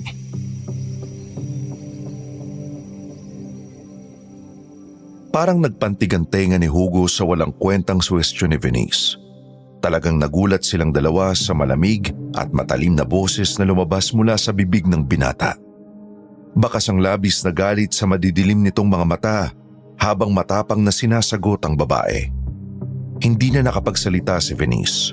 Namutla ito at naiwang nakatayo sa gitna ng maputik na daan, lalo na nang biglang yumuko si Hugo at buhatin si Francia. Binuhat siya nito ng napakadali na parang isang magaang na bata. Wala nang sinabi pang iba si Hugo at nagmamadaling umakyat pabalik sa paupahan habang karga siya. Sa buong paglalakad nito pabalik, nararamdaman ni Francia ang matigas na dibdib ng lalaki, ganon din ang mainit na hininga nito na nagpapakita ng sobrang pag-aalala at pagpipigil ng galit. Nang makarating sila sa paupahan, malakas na tinawag ni Hugo si Nana Maria. Inutusan niya ito agad na sumunod sa kanila at magdala ng panlinis ng sugat bago siya nito diretsyong inakyat papunta sa mismong unit niya sa ikalawang palapag. Inihiga siya ni Hugo ng maingat sa malambot na kama. Saglit pa nitong tiningnan ang dumudugong sugat niya bago tuluyang umalis sa unit niya na para bang may pupuntahang napaka-importanting bagay habang salubong ang mga kilay. Hindi man lang ito nagpaalam sa kanya bago isara ang pinto. Ilang sandali pa, dumating si Nana Maria na may dalang malaking first aid kit at palanggana ng maligamgam na tubig. Naku po, napakalalim nga nitong sugat mo sa siko, Francia. Medyo mahapdi ito ha. Lilinisin ko muna ng maligamgam na tubig at lalagyan ko ng gamot para matigil ang pagdurugo. Ayos lang po, Nana Maria. Kaya ko naman po ang hapde. Maraming salamat po sa pag-aasikaso sa akin. Nasan nga po pala si Hugo? Bakit bigla siyang nawala? Hindi ko alam kung saan siya nagpunta. Basta inutusan niya lang akong huwag aalis sa tabi mo hanggat hindi natatapos ang paggamot sa sugat mo. At kailangan daw bantayan kitang mabuti. Halata ko nga po kanina na nasira ng husto yung mood niya. Mukhang galit na galit siya sa nangyari. Hindi man lang niya ako kinausap bago siya lumabas. Ganun talaga kung magalit ang amo. Lalo na kapag nasasaktan ng mga importante sa kanya. Siguradong hindi niya palalampasin ito. Importante? Ako po bang tinutukoy niyo, Nana Maria? Bakit naman po ako magiging importante sa kanya? Huwag mo nang intindihin pa yung sinabi ko. Ang mabuti pa, magpahinga ka lang dito sa kwarto mo ngayong buong araw. Huwag ka na munang lumabas, ha? Kaya ko naman po. Basta't huwag nang matigas ang ulo mo. Ako na o si Nala ang maghahatid ng hapunan mo mamaya dito mismo sa kwarto. Mas mabuti nang sigurado tayong ligtas at nakakapagpahinga ka para mabilis maghilom yung sugat mo. O siya, sige na. Maiwan na muna kita para makatulog ka.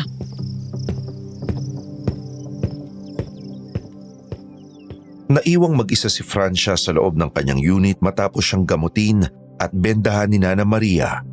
Pero ang isip niya ay hindi mapakali. Pilit niyang inaalala ang mga nangyari kanina, lalo na yung bahaging kumislap ang mga mata ni Hugo ng kulay pula. Inaamin niya sa sarili niya na natakot siya sa eksenang yon. Halos buong maghapon siyang nakaigalang at naghihintay na bumukas ang pinto niya. Nang maihatid ni Nala ang hapunan niya kanina, umaasa siyang susunod na papasok si Hugo para kumustahin siya. Pero walang dumating na Hugo. Hanggang sa tuluyan ng lumalim ang gabi at hindi pa ito nagpapakita sa kanya. Hindi pa rin makatiis si Francia. Nung halos maghating gabi na, pakiramdam niya ay hinahanap na ng buong katawan niya ang presensya ni Hugo. Gusto niya itong makausap para magpasalamat ng maayos sa pagbuhat nito sa kanya at makamusta man lang ito. Kaya naman kahit ipagbawal ni Nana Maria na lumabas siya, naisipan pa rin niyang bumaba at hanapin ang binata. Dahan-dahan siyang naglakad sa pasilyo ng ikalawang palapag. Tahimik ang buong paligid at tanging ang pag-ihip lang ng hangin ang naririnig. Pero bago pa siya makarating sa hagdan papunta sa common area sa ibaba, napadaan muna siya sa isang unit sa dulo. Ang alam niya ay bakante at walang umuukupa sa unit na yon. Kaya sobra ang pagtataka niya nang makarinig siya ng mga kakaibang boses mula sa loob.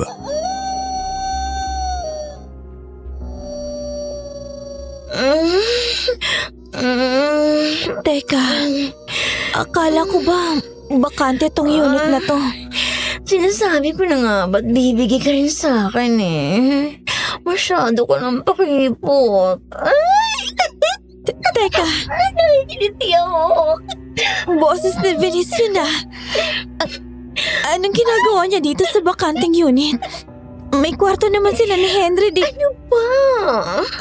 Masyado ka namang agresibo dyan. Gumagawa ba sila ng milagro sa loob? Naku, magagalit nito sa kanila si... Yugo. Yugo? Si Yugo ang kasama niya sa loob. Napatakip na lang si Francia sa sarili niyang bibig dahil sa matinding gulat, panlulumo at pandidiri sa kanyang naririnig. Ang mga ungol na nanggagaling sa loob ay malinaw na malinaw kahit pa nakasara ang pinto at walang dudang boses yun ni Venice. Pero ang lalong nagpabagsak sa kanyang mundo noong gabing yun ay nang sambitin ng babae ang mismong pangalan ni Hugo, kasabay ng mga malalaswang ungol nito. Hindi niya alam kung bakit, pero bigla siyang nakaramdam ng sobrang pagkirot ng kanyang dibdib. Para bang may isang patalim na itinusok ng paulit-ulit sa kanyang puso habang pinakikinggan ng dalawang taong nasa loob. Tumalikod siya mula sa pinto ng bakanteng unit at sa halip na bumaba para hanapin ang lalaki, ay walang lingon-lingon siyang tumakbo pabalik sa kanyang kwarto. Habang tumatakbo sa madilim na pasilyo, hindi na niya napigilan pa ang pagpatak ng mainit na luha mula sa kanyang mga mata. Pagpasok sa unit niya, agad niyang isinara ang pinto, inilak ito at isinandal ang sarili sa kahoy na dingding habang tahimik na humihikbi. Nasasaktan siyang isipin na bumigay din pala agad si Hugo sa pang-aakit ni Venice. Matapos itong magsungit, magsuplado at magalit ng matindi kaninang hapon sa babae, sa huli ay kinain din pala nito ang lahat ng sinabi niya para lang makaraos. Tulad rin pala si Hugo ng ibang mga lalaking nakilala niya na mabilis magpalamon sa kamunduhan at sa init ng laman. Nang gabing yun, nakatulog na lang siya sa kakaiyak sa gilid ng kama. Basang-basa ng luha ang kanyang unan. Hindi niya maintindihan kung bakit nasasaktan siya ng ganoon katindi at kalalim samantalang 3 linggo pa lang naman silang nagkakakilala ng lalaki. Parang gumuho ang maliit na tiwalang nabuo niya sa puso niya para dito. Kinabukasan, maaga siyang nagising. Nagpasya siyang umakto na parang walang anumang nangyari kagabi. Pilit niyang itinago ang kanyang mga mugtong mata sa pamamagitan ng paghihilamos ng malamig na tubig at sinubukang magmukhang normal bago lumabas. Pero nagulat siya ng pagbaba niya mula sa kanyang unit. Sinalubong siya ng nagkakagulong mga otoridad at ng natatarandang si Henry na noon ay nakaposas na at pilit na inaalalayan ng 2 pulis papunta sa isang sasakyan.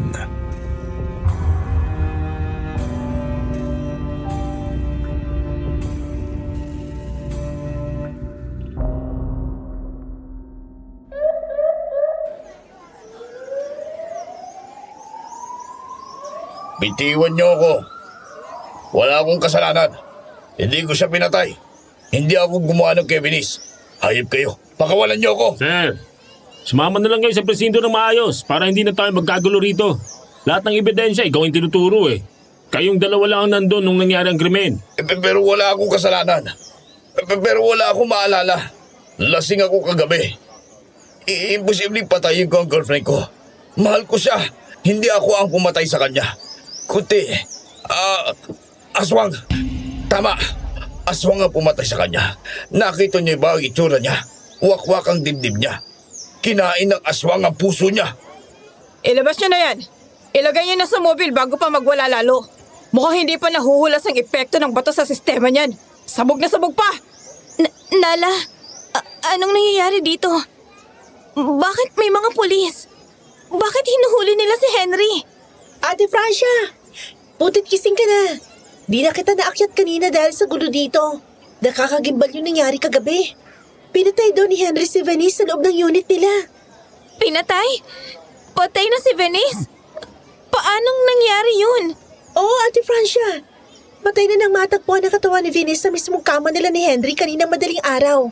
Sinamang Iko yung tumawag sa mga pulis nang makarinig sila ng kalabog galing sa kwarto. Sigurado ba kayong si Henry gumawa? Ano raw bang eksaktong nangyari doon sa loob? Ramdam ni Francia ang matinding panlalamig ng kanyang buong katawan habang pinagmamasda ng nobyo ni Venice na isinasakay sa mobil ng pulis. Halos hindi siya makahinga nang sabihin ni Nala ang buong detalye tungkol sa pagpatay kay Venice. Ayon kay Nala, karumal-dumal daw ang ginawa sa bangkay nito. Wasak na wasak daw ang dibdib ni Venice na parang hiniwa ng isang napakatalim na bagay. Pero ang mas nakakatakot ay nawawala raw ang mismong puso ng babae mula sa butas ng kanyang dibdib. Nang abutan ng mga pulis si Henry na tulala sa tabi ng kama, wala raw itong maalala sa kung ano ang nangyari kagabi. Pero lahat ng ebidensya ay tumuturo kay Henry bilang salarin sa nangyari, lalo na at punong-puno ng sariwang dugo ang buong paligid ng unit nila.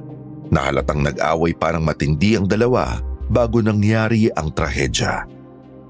Kumpirmado rin ng mga otoridad na lulong sa bawal na gamot at alak si Henry noong gabi ng krimen, kaya malamang ay nasa matinding impluwensya ito ng gawin ng pagpatay. Sising-sisi raw si Henry kanina at panayang hingi ng tawad sa dugo ang bangkay ni Venice nang makita ito. Ang sabi-sabi pa nga ng mga nag-iimbestiga, hindi lang daw matanggap ni Henry na nakikipaghiwalay na ito sa kanya dahil nakahanap na ito ng bagong lalaki. Kaya siguro nandilim ang paningin nito at napatay niya ito nang hindi sinasadya dahil sa selos. Hinala pa nga ng pulisya ay baka kinain mismo ng sabog na si Henry ang nawawalang puso ni Venice dahil sa tindi ng galit at kahibangan nito.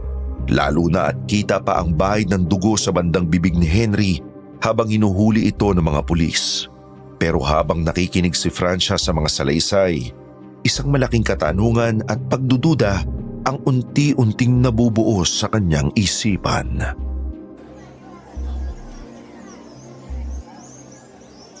Nasaan si Hugo? Nala? Nauna na sa tanggapan ng pulisya si Amo. Siya nag-report ng nangyari. Hindi pa ba siya nakakauwi? Di pa ate eh. Pero huwag kang mag-alala. Hindi naman mapapahamak si Amo. Kasama niya rin si Mang Ikoy. Sigurado maya-maya nandito na ulit sila. Ganun ba? Gutom ka na ba, ate? Halika, mananghalian na tayo. Masarap yung niluto ni Nana Maria ngayon. Kumakain ka naman ng bopis, di ba?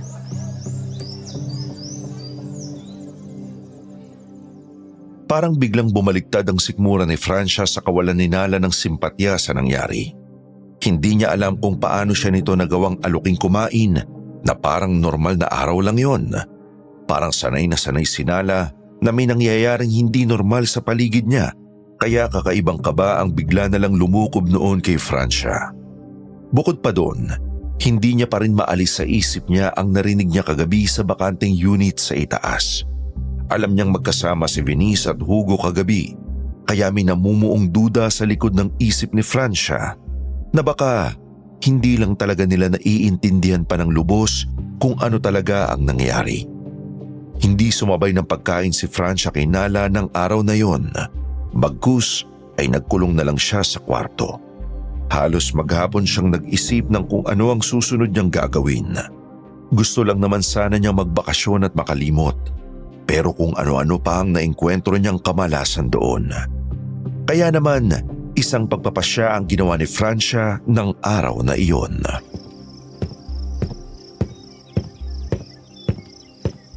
Nala, may gusto sana akong sabihin sa'yo.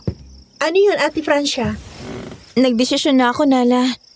Hindi na ako mag-extend pa ulit ng bakasyon. Uuwi na ako ng Maynila sa susunod na linggo. Uuwi? Pero akala ko ba gusto mo pa magstay dito ng matagal? Bakit bigla ka yata nagbago ng isip? Nagbago na talaga ang isip ko, Nala. Tama na ang 3 linggong pananatili ko rito sa inyo. Masyado ng maraming masasamang nangyayari na hindi ko kayang intindihin pa. Tatapusin ko na lang yung natitirang 3 araw ko rito para makumpleto ang bakasyon ko. Tapos, aalis na ako. Kung ganyan ang desisyon mo, wala na akong magagawa para pigilan ka. Sasabihin ko na lang kay Mang Ikoy mamaya para maihanda niya resibo mo bago ka tuluyang umalis. Sana lang, Ate Francia, huwag mong isipin ang masama ang paupahang to, ha. O kami mga nandito dahil lang sa isang malagim na insidente. Salamat, Nala. Aasikasuhin ko na lang muna ang pag-iimpake ko ng mga gamit ko para hindi ako maghol sa oras. Mauna na ako sa taas para magpahinga ulit. Magandang umaga sa inyo. Pasensya na sa abala. Bumalik lang kami rito dahil gusto lang sana namin magbigay ng babala sa inyo rito sa paupahan. Bago kami bumalik ulit sa presinto. Bakit ho, sir? May problema po ba ulit? May kinalaman po ba to kay Henry at sa nangyari kaninang umaga? Hindi direkta pero pinapayuhan namin kayong mag-ingat at huwag muna kayong pupunta sa talon ngayon. O sa mga susunod na araw. May natagpuan kasi mga bangkay na nakabaon sa gilid ng daan papunta doon.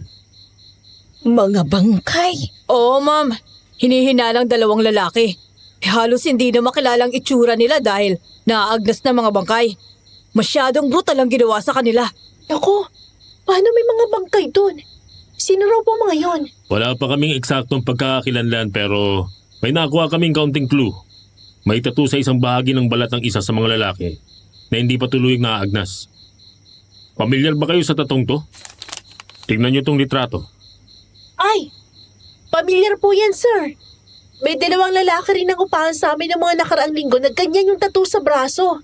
Pinaalis na po namin sila dahil nanggugulo rito. Ganun ba? Iimbestigahan pa namin kung konektado ba ang kasong to sa nangyari dito sa paupahan nyo. Baka may kinalaman din ang suspect na si Henry sa pagkamatay ng 2 lalaking ito. Nako, malaki po ang posibilidad na nabiktima rin sila ni Henry. Natatandaan ko po kasi na madalas din napitan at bastusin ng isa sa mga lalaki yung si Venice. Baka po nalaman ni Henry kaya pinatay din niya ang 2 dahil sa selos. Malaking tulong ang impormasyong yan. Isasama namin yan sa investigasyon. Sige na, mag-ingat kayo rito at ilak ninyo palagi ang mga pinto nyo. Mauna na kami.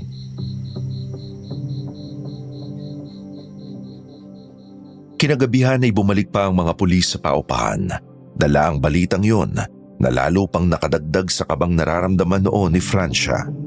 Buti na lang at hindi napansin ng mga pulis ang naging reaksyon niya habang tinitingnan ng litrato dahil nakinala at Nana Maria naman ang atensyon ng mga ito. Nang magpaalam na at umalis sa mga otoridad, pinagpapawisan na ng malamig si Francia. Halos hindi siya makapaniwala nang makilala niya ang tattoo na iyon. Hindi man siya ganun kasigurado dahil hindi na rin ganun kalinaw ang tattoo sa naaagnas na balat. Alam niyang nakita na niya ang disenyong yun sa katawan ng isa sa magkakapatid na Dennis at Nico. At higit sa lahat, alam na alam ni Francia na imposibleng si Henry ang pumatay sa magkapatid. Hindi niya kailanman nakitang nakipag-usap si Henry sa dalawang yon. At kahit kailan, hindi rin nila nalapitan si Venice dahil natatarayan sila rito. Bago sila tuluyang nawala at hindi na bumalik sa unit nila, alam niyang si Mang Ikoy at Hugo ang huling kausap ng mga ito. Doon ay mas lalo pang tumindi ang pagdududa at takot ni Francia. Pakiramdam niya, hindi na talaga siya ligtas sa lugar na iyon. Nababalot ng patayan, kasinungalingan at misteryo ang buong paupahan. Gusto na niyang umuwi. Kaya muli na naman siyang nagdesisyong huwag nang tapusin ang natitira niyang 3 araw. Bukas na bukas din pagsikat ng araw ay uuwi na siya ng Maynila kahit hindi na niya makuha ang sukli sa ibinayad niya. Kinagabihan, binalak ni Francia na magpaalam kina Nala, Mang Ikoy at Nana Maria dahil aalis na siya ng maaga kinabukasan. Pero pagbaba niya, napansin niyang masyadong tahimik ang buong paligid. Hinanap niya ang mga ito sa kusina pero wala siyang makitang kahit na sino. Wala rin siyang makita ni isang tenant sa labas ng mga unit. Doon niya napagtantong para bang paunti ng paunti ang mga tumutuloy doon. Sa pagkakaalala niya, 7 unit ang okupado nang dumating siya. Pero ngayon, para bang siya na lang ang natitira. Wala na sina Venice, Henry, Nico at Dennis. Pati yung iba ay hindi niya na rin nakikita. Paglabas niya ng paupahan para maganap pa sana, napansin niyang bilog na bilog pala ang buwan noon. Napatingala siya sa langit pero nagulat siya nang eksakto namang may biglang dumaang parang malaking anino sa ibabaw niya.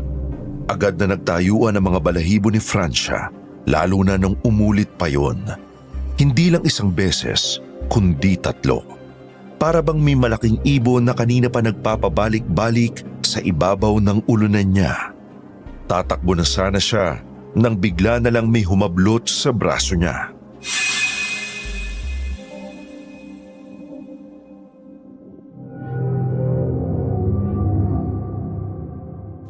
Hugo? Huwag ka maingay, Francia. Hugo, ano yung lumilipad sa itaas natin? Shh! Dito ka lang sa likod ko. Huwag kang matakot. Pero... Nala, bumalik ka na sa kwarto mo ngayon din.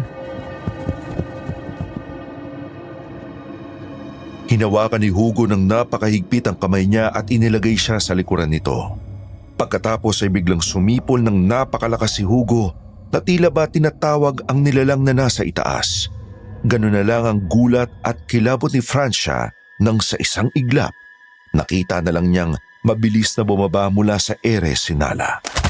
Pero hindi na ito ang Nalang nakilala niya.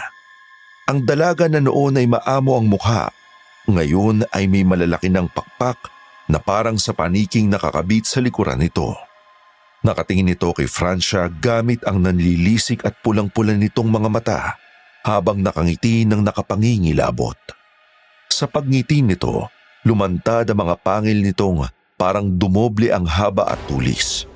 Puro laway itong nakatitig sa kanya na parang isang halimaw na nakakita ng masarap na hapunan. Halos tumigil ang pagtibok ng puso ni Francia. Nang hina ang kanyang mga tuhod at napakapit siya ng mahigpit sa damit ni Hugo dahil sa sobrang takot. Pero maya-maya pa ay lumipad din namang palayo si Nala at sinunod ang utos ni Hugo.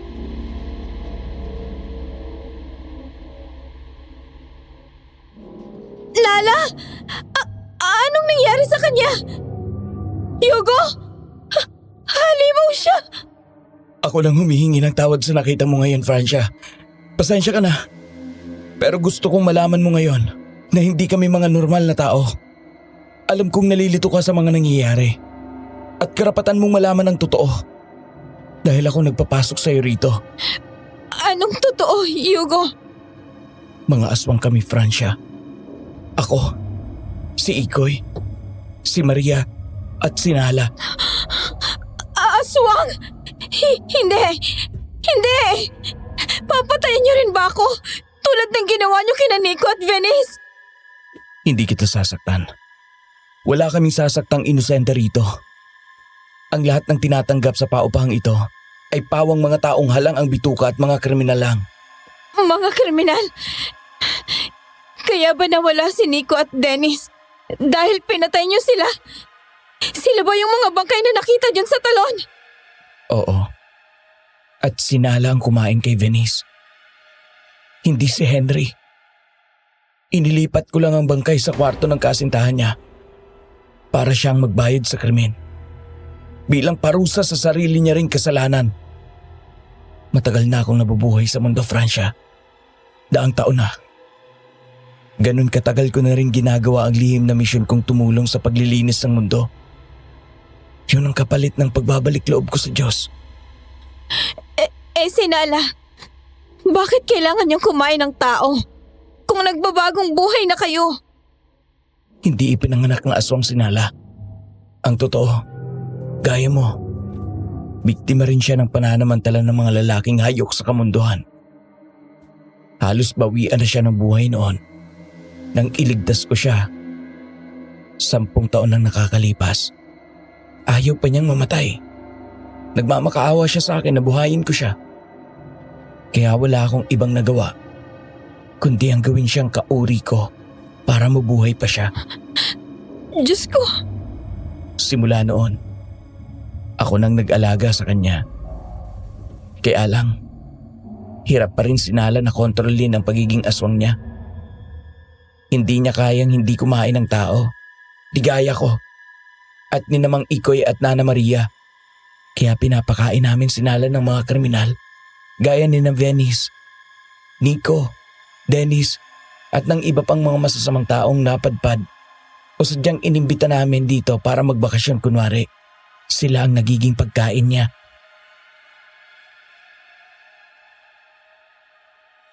Unti-unting na proseso ng isip ni Francia ang lahat ng mga ibinunyag ni Hugo. Ang paupahan pa lang yon ay isang bitag para sa mga makasalanan. Isang lugar kung saan ang mga taong gumagawa ng kasamaan sa kanilang kapwa ay kinakatay at ipinapakain sa halimaw para mapanatili ang balanse at para hindi makapanakit ng mga inosente ang halimaw na tulad ni Nala. Naaalala niya kung paanong kasabwat pala si Venice sa planong pagpatay sa asawa ni Henry at kung paano rin ng bastos at nagtangkang gumawa ng masama sa kanila sina Nico at Dennis na pawang mga wanted din sa lugar nila dahil may sinamantala rin silang babae doon. Nakuha ng mga ito ang nararapat na parusa sa loob ng paupahan. Nakaramdam si Francia ng magkahalong takot at awa. Awa para kay Nala na dumanas din pala ng matinding kalupitan sa kamay ng mga lalaki dahilan upang maging isa siyang aswang. Kung ganon, puro kriminal lang ang tinatanggap niyo rito. Bakit niyo ako tinanggap? Muntik na akong hindi papasukin ni Nana Maria nung una. Pero pinapasok niyo pa rin ako sa huli. Yun ang dahilan. Kaya ayaw kang tanggapin ni Nana Maria nung una. Kasi purong inosente ang amoy mo. Pero hinayaan ka nilang makapasok dito. Dahil sa akin. Dahil sa'yo? Bakit mo ako pinapasok dito? Kung delikado pala para sa akin. Dahil ikaw ang babaeng itinakda sana para sa akin, Francia. Itinakda? Paanong nangyari yun? Nalaman ko yon dahil sa amoy mo. Nang mapadpad ka rito sa labas ng tarangkahan. Ang amoy ng hasmin. Yun ang amoy ng kaisa-isang taong nakatadhana sa isang kauri ko. Kapag naamoy namin ang halimuyak na yon, alam naming siya ang magiging kabiyak namin. At alam kong naramdaman mo rin ang koneksyong yon. Nung una pa lang tayo nagtagpo. Hugo, hindi ko alam ang sasabihin ko. Hindi ko maintindihan ang nararamdaman ko ngayon. Ayos lang. Kahit hindi mo ako matanggap, Francia. Wala akong hinihinging kapalit. Pinapasok kita rito dahil alam kong may maitutulong ako sa'yo. Naramdaman kong may pinagdadaanan ka at gusto kong gamutin yon. Pero mas mabuti na rin hindi tayo nagkatuluyan sa huli. Anong ibig mong sabihin? Bakit mo sinasabi yan? Ayoko na mabuhay pa, Francia. Ang totoo niyan, matagal ko nang gustong humimlay at tapusin ang misyon ko. Pagod na ako. Isa pa, alam kong mas magiging masaya ka kung magkakaroon ka ng isang normal na buhay. Malayo sa mga halimaw na tulad namin. Hugo, Masakit man. Pero kailangan nating tapusin na rito ang koneksyon nating dalawa. Hindi pwedeng magsama ang tao. At ang isang halimaw na nag-aantay na lang ng kanyang katapusan. Umuwi ka na bukas. Huwag ka nang magpaalam kina Nala, Ikoy at Maria. Bilog ang buwan. Kaya hirap si Nala na kontrolin ang sarili niya. Baka masaktan ka lang niya kung lalapit ka pa. gano'n na lang yun. Pagkatapos ng lahat ng nalaman ko, gano'n na lang yun, Hugo. Bakit mo pa inamin sa akin ang lahat ng to kung gano'n? Gusto mo lang ba akong pahirapan? Gusto ko lang sanang ipaliwanag sa iyong lahat para malaman mong hindi kita pinagtaksilan.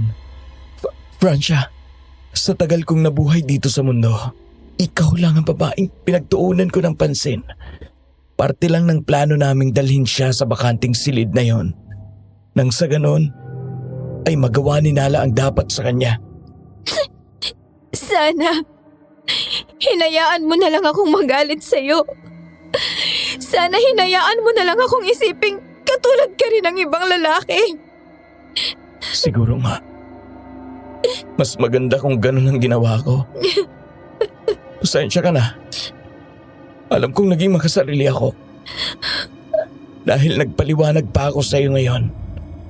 Pero hindi ko kayang lumayo ka sa akin nang hindi pa ako nakapagpapaalam. Francia, sana malaman mong mahalaga ka sa akin. Hindi na ba tayo magkikita ulit? Sa tingin ko hindi na. Ituring mo na lang na panaginip ang lahat ng naging karanasan mo dito. Kasama ako. Sana sa pagbalik mo sa totoong buhay mo, mahanap mo na ang kapayapaan. Francia, gusto kong maging masaya ka. Kung magkakaroon man tayo ng susunod pang buhay, sana tayo na talaga ang para sa isa't isa.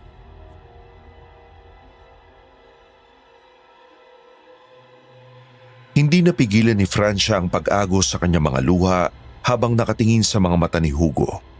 Punong-puno ng pighati, pagod at pagmamahal ang mga matang iyon. Niyakap siya ni Hugo ng napakahigpit. Isang yakap ng pamamaalam na bumao ng malalim sa kanyang puso. Nang gabing yun ay inihatid siya ni Hugo sa unit niya at sinamahan siya nito doon magdamag.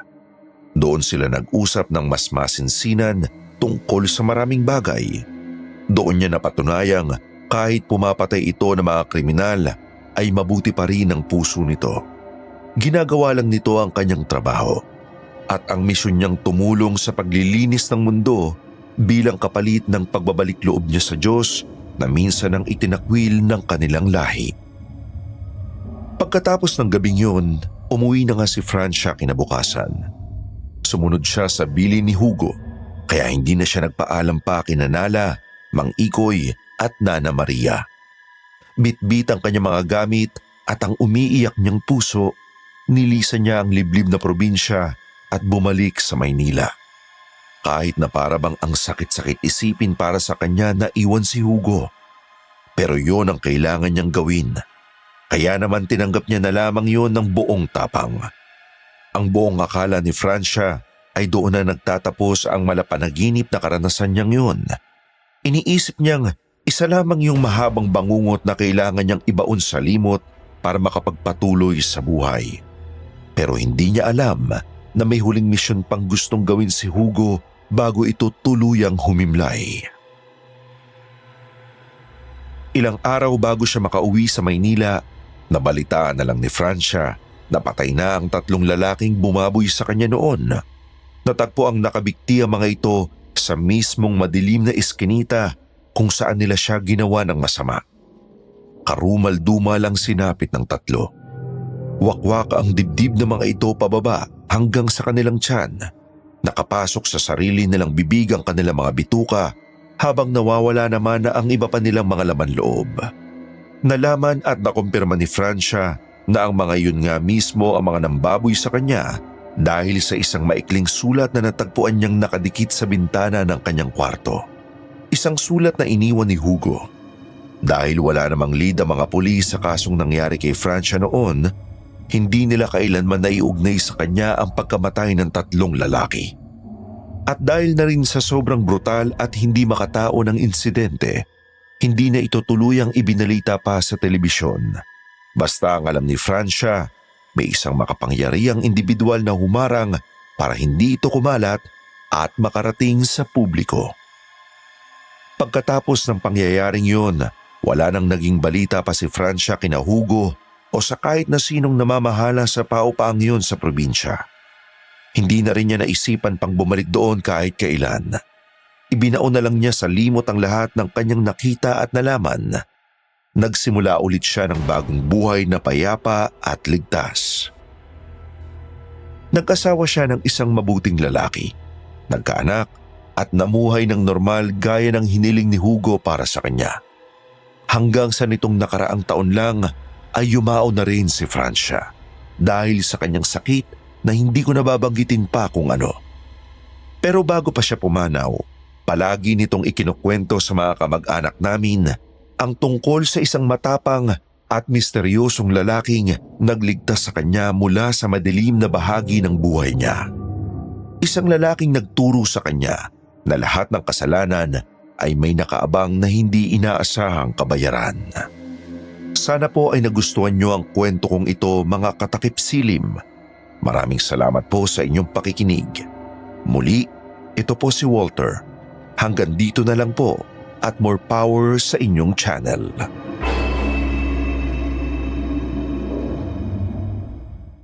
Ang sabi nila, minsan daw ang tamang tao ay dumarating sa maling pagkakataon. May mga taong dadaan lang sa buhay natin para baguhin tayo, hindi para manatili. At hindi lahat ng magandang kwento ay nagtatapos sa masayang katapusan. At yan mismo ang nangyari sa kwentong ito ni na Francia at Hugo. Literal na pinagtagpo pero hindi tinadhana. Ganun pa man, maraming salamat Walter sa pagbabahagi mo ng napakagandang kwento ng iyong tiyahing si Francia at ng misteryosong si Hugo. Marami din sa mga listeners natin ang laging nakatutok sa mga uploads natin. Sana ay nagustuhan niyo ang episode natin ngayong araw. At kung bitin pa kayo at gusto niyo pa ng mga nakakakilabot na kwentong may aswang, misteryo, kwentong pag-ibig, aksyon at kung ano-ano pa, marami pong salamat muli sa inyong patuloy na pagsuporta. Muli ako po si Sir Jag, mag-ingat ang lahat at isang mapayapa at ligtas na takip silim sa ating lahat.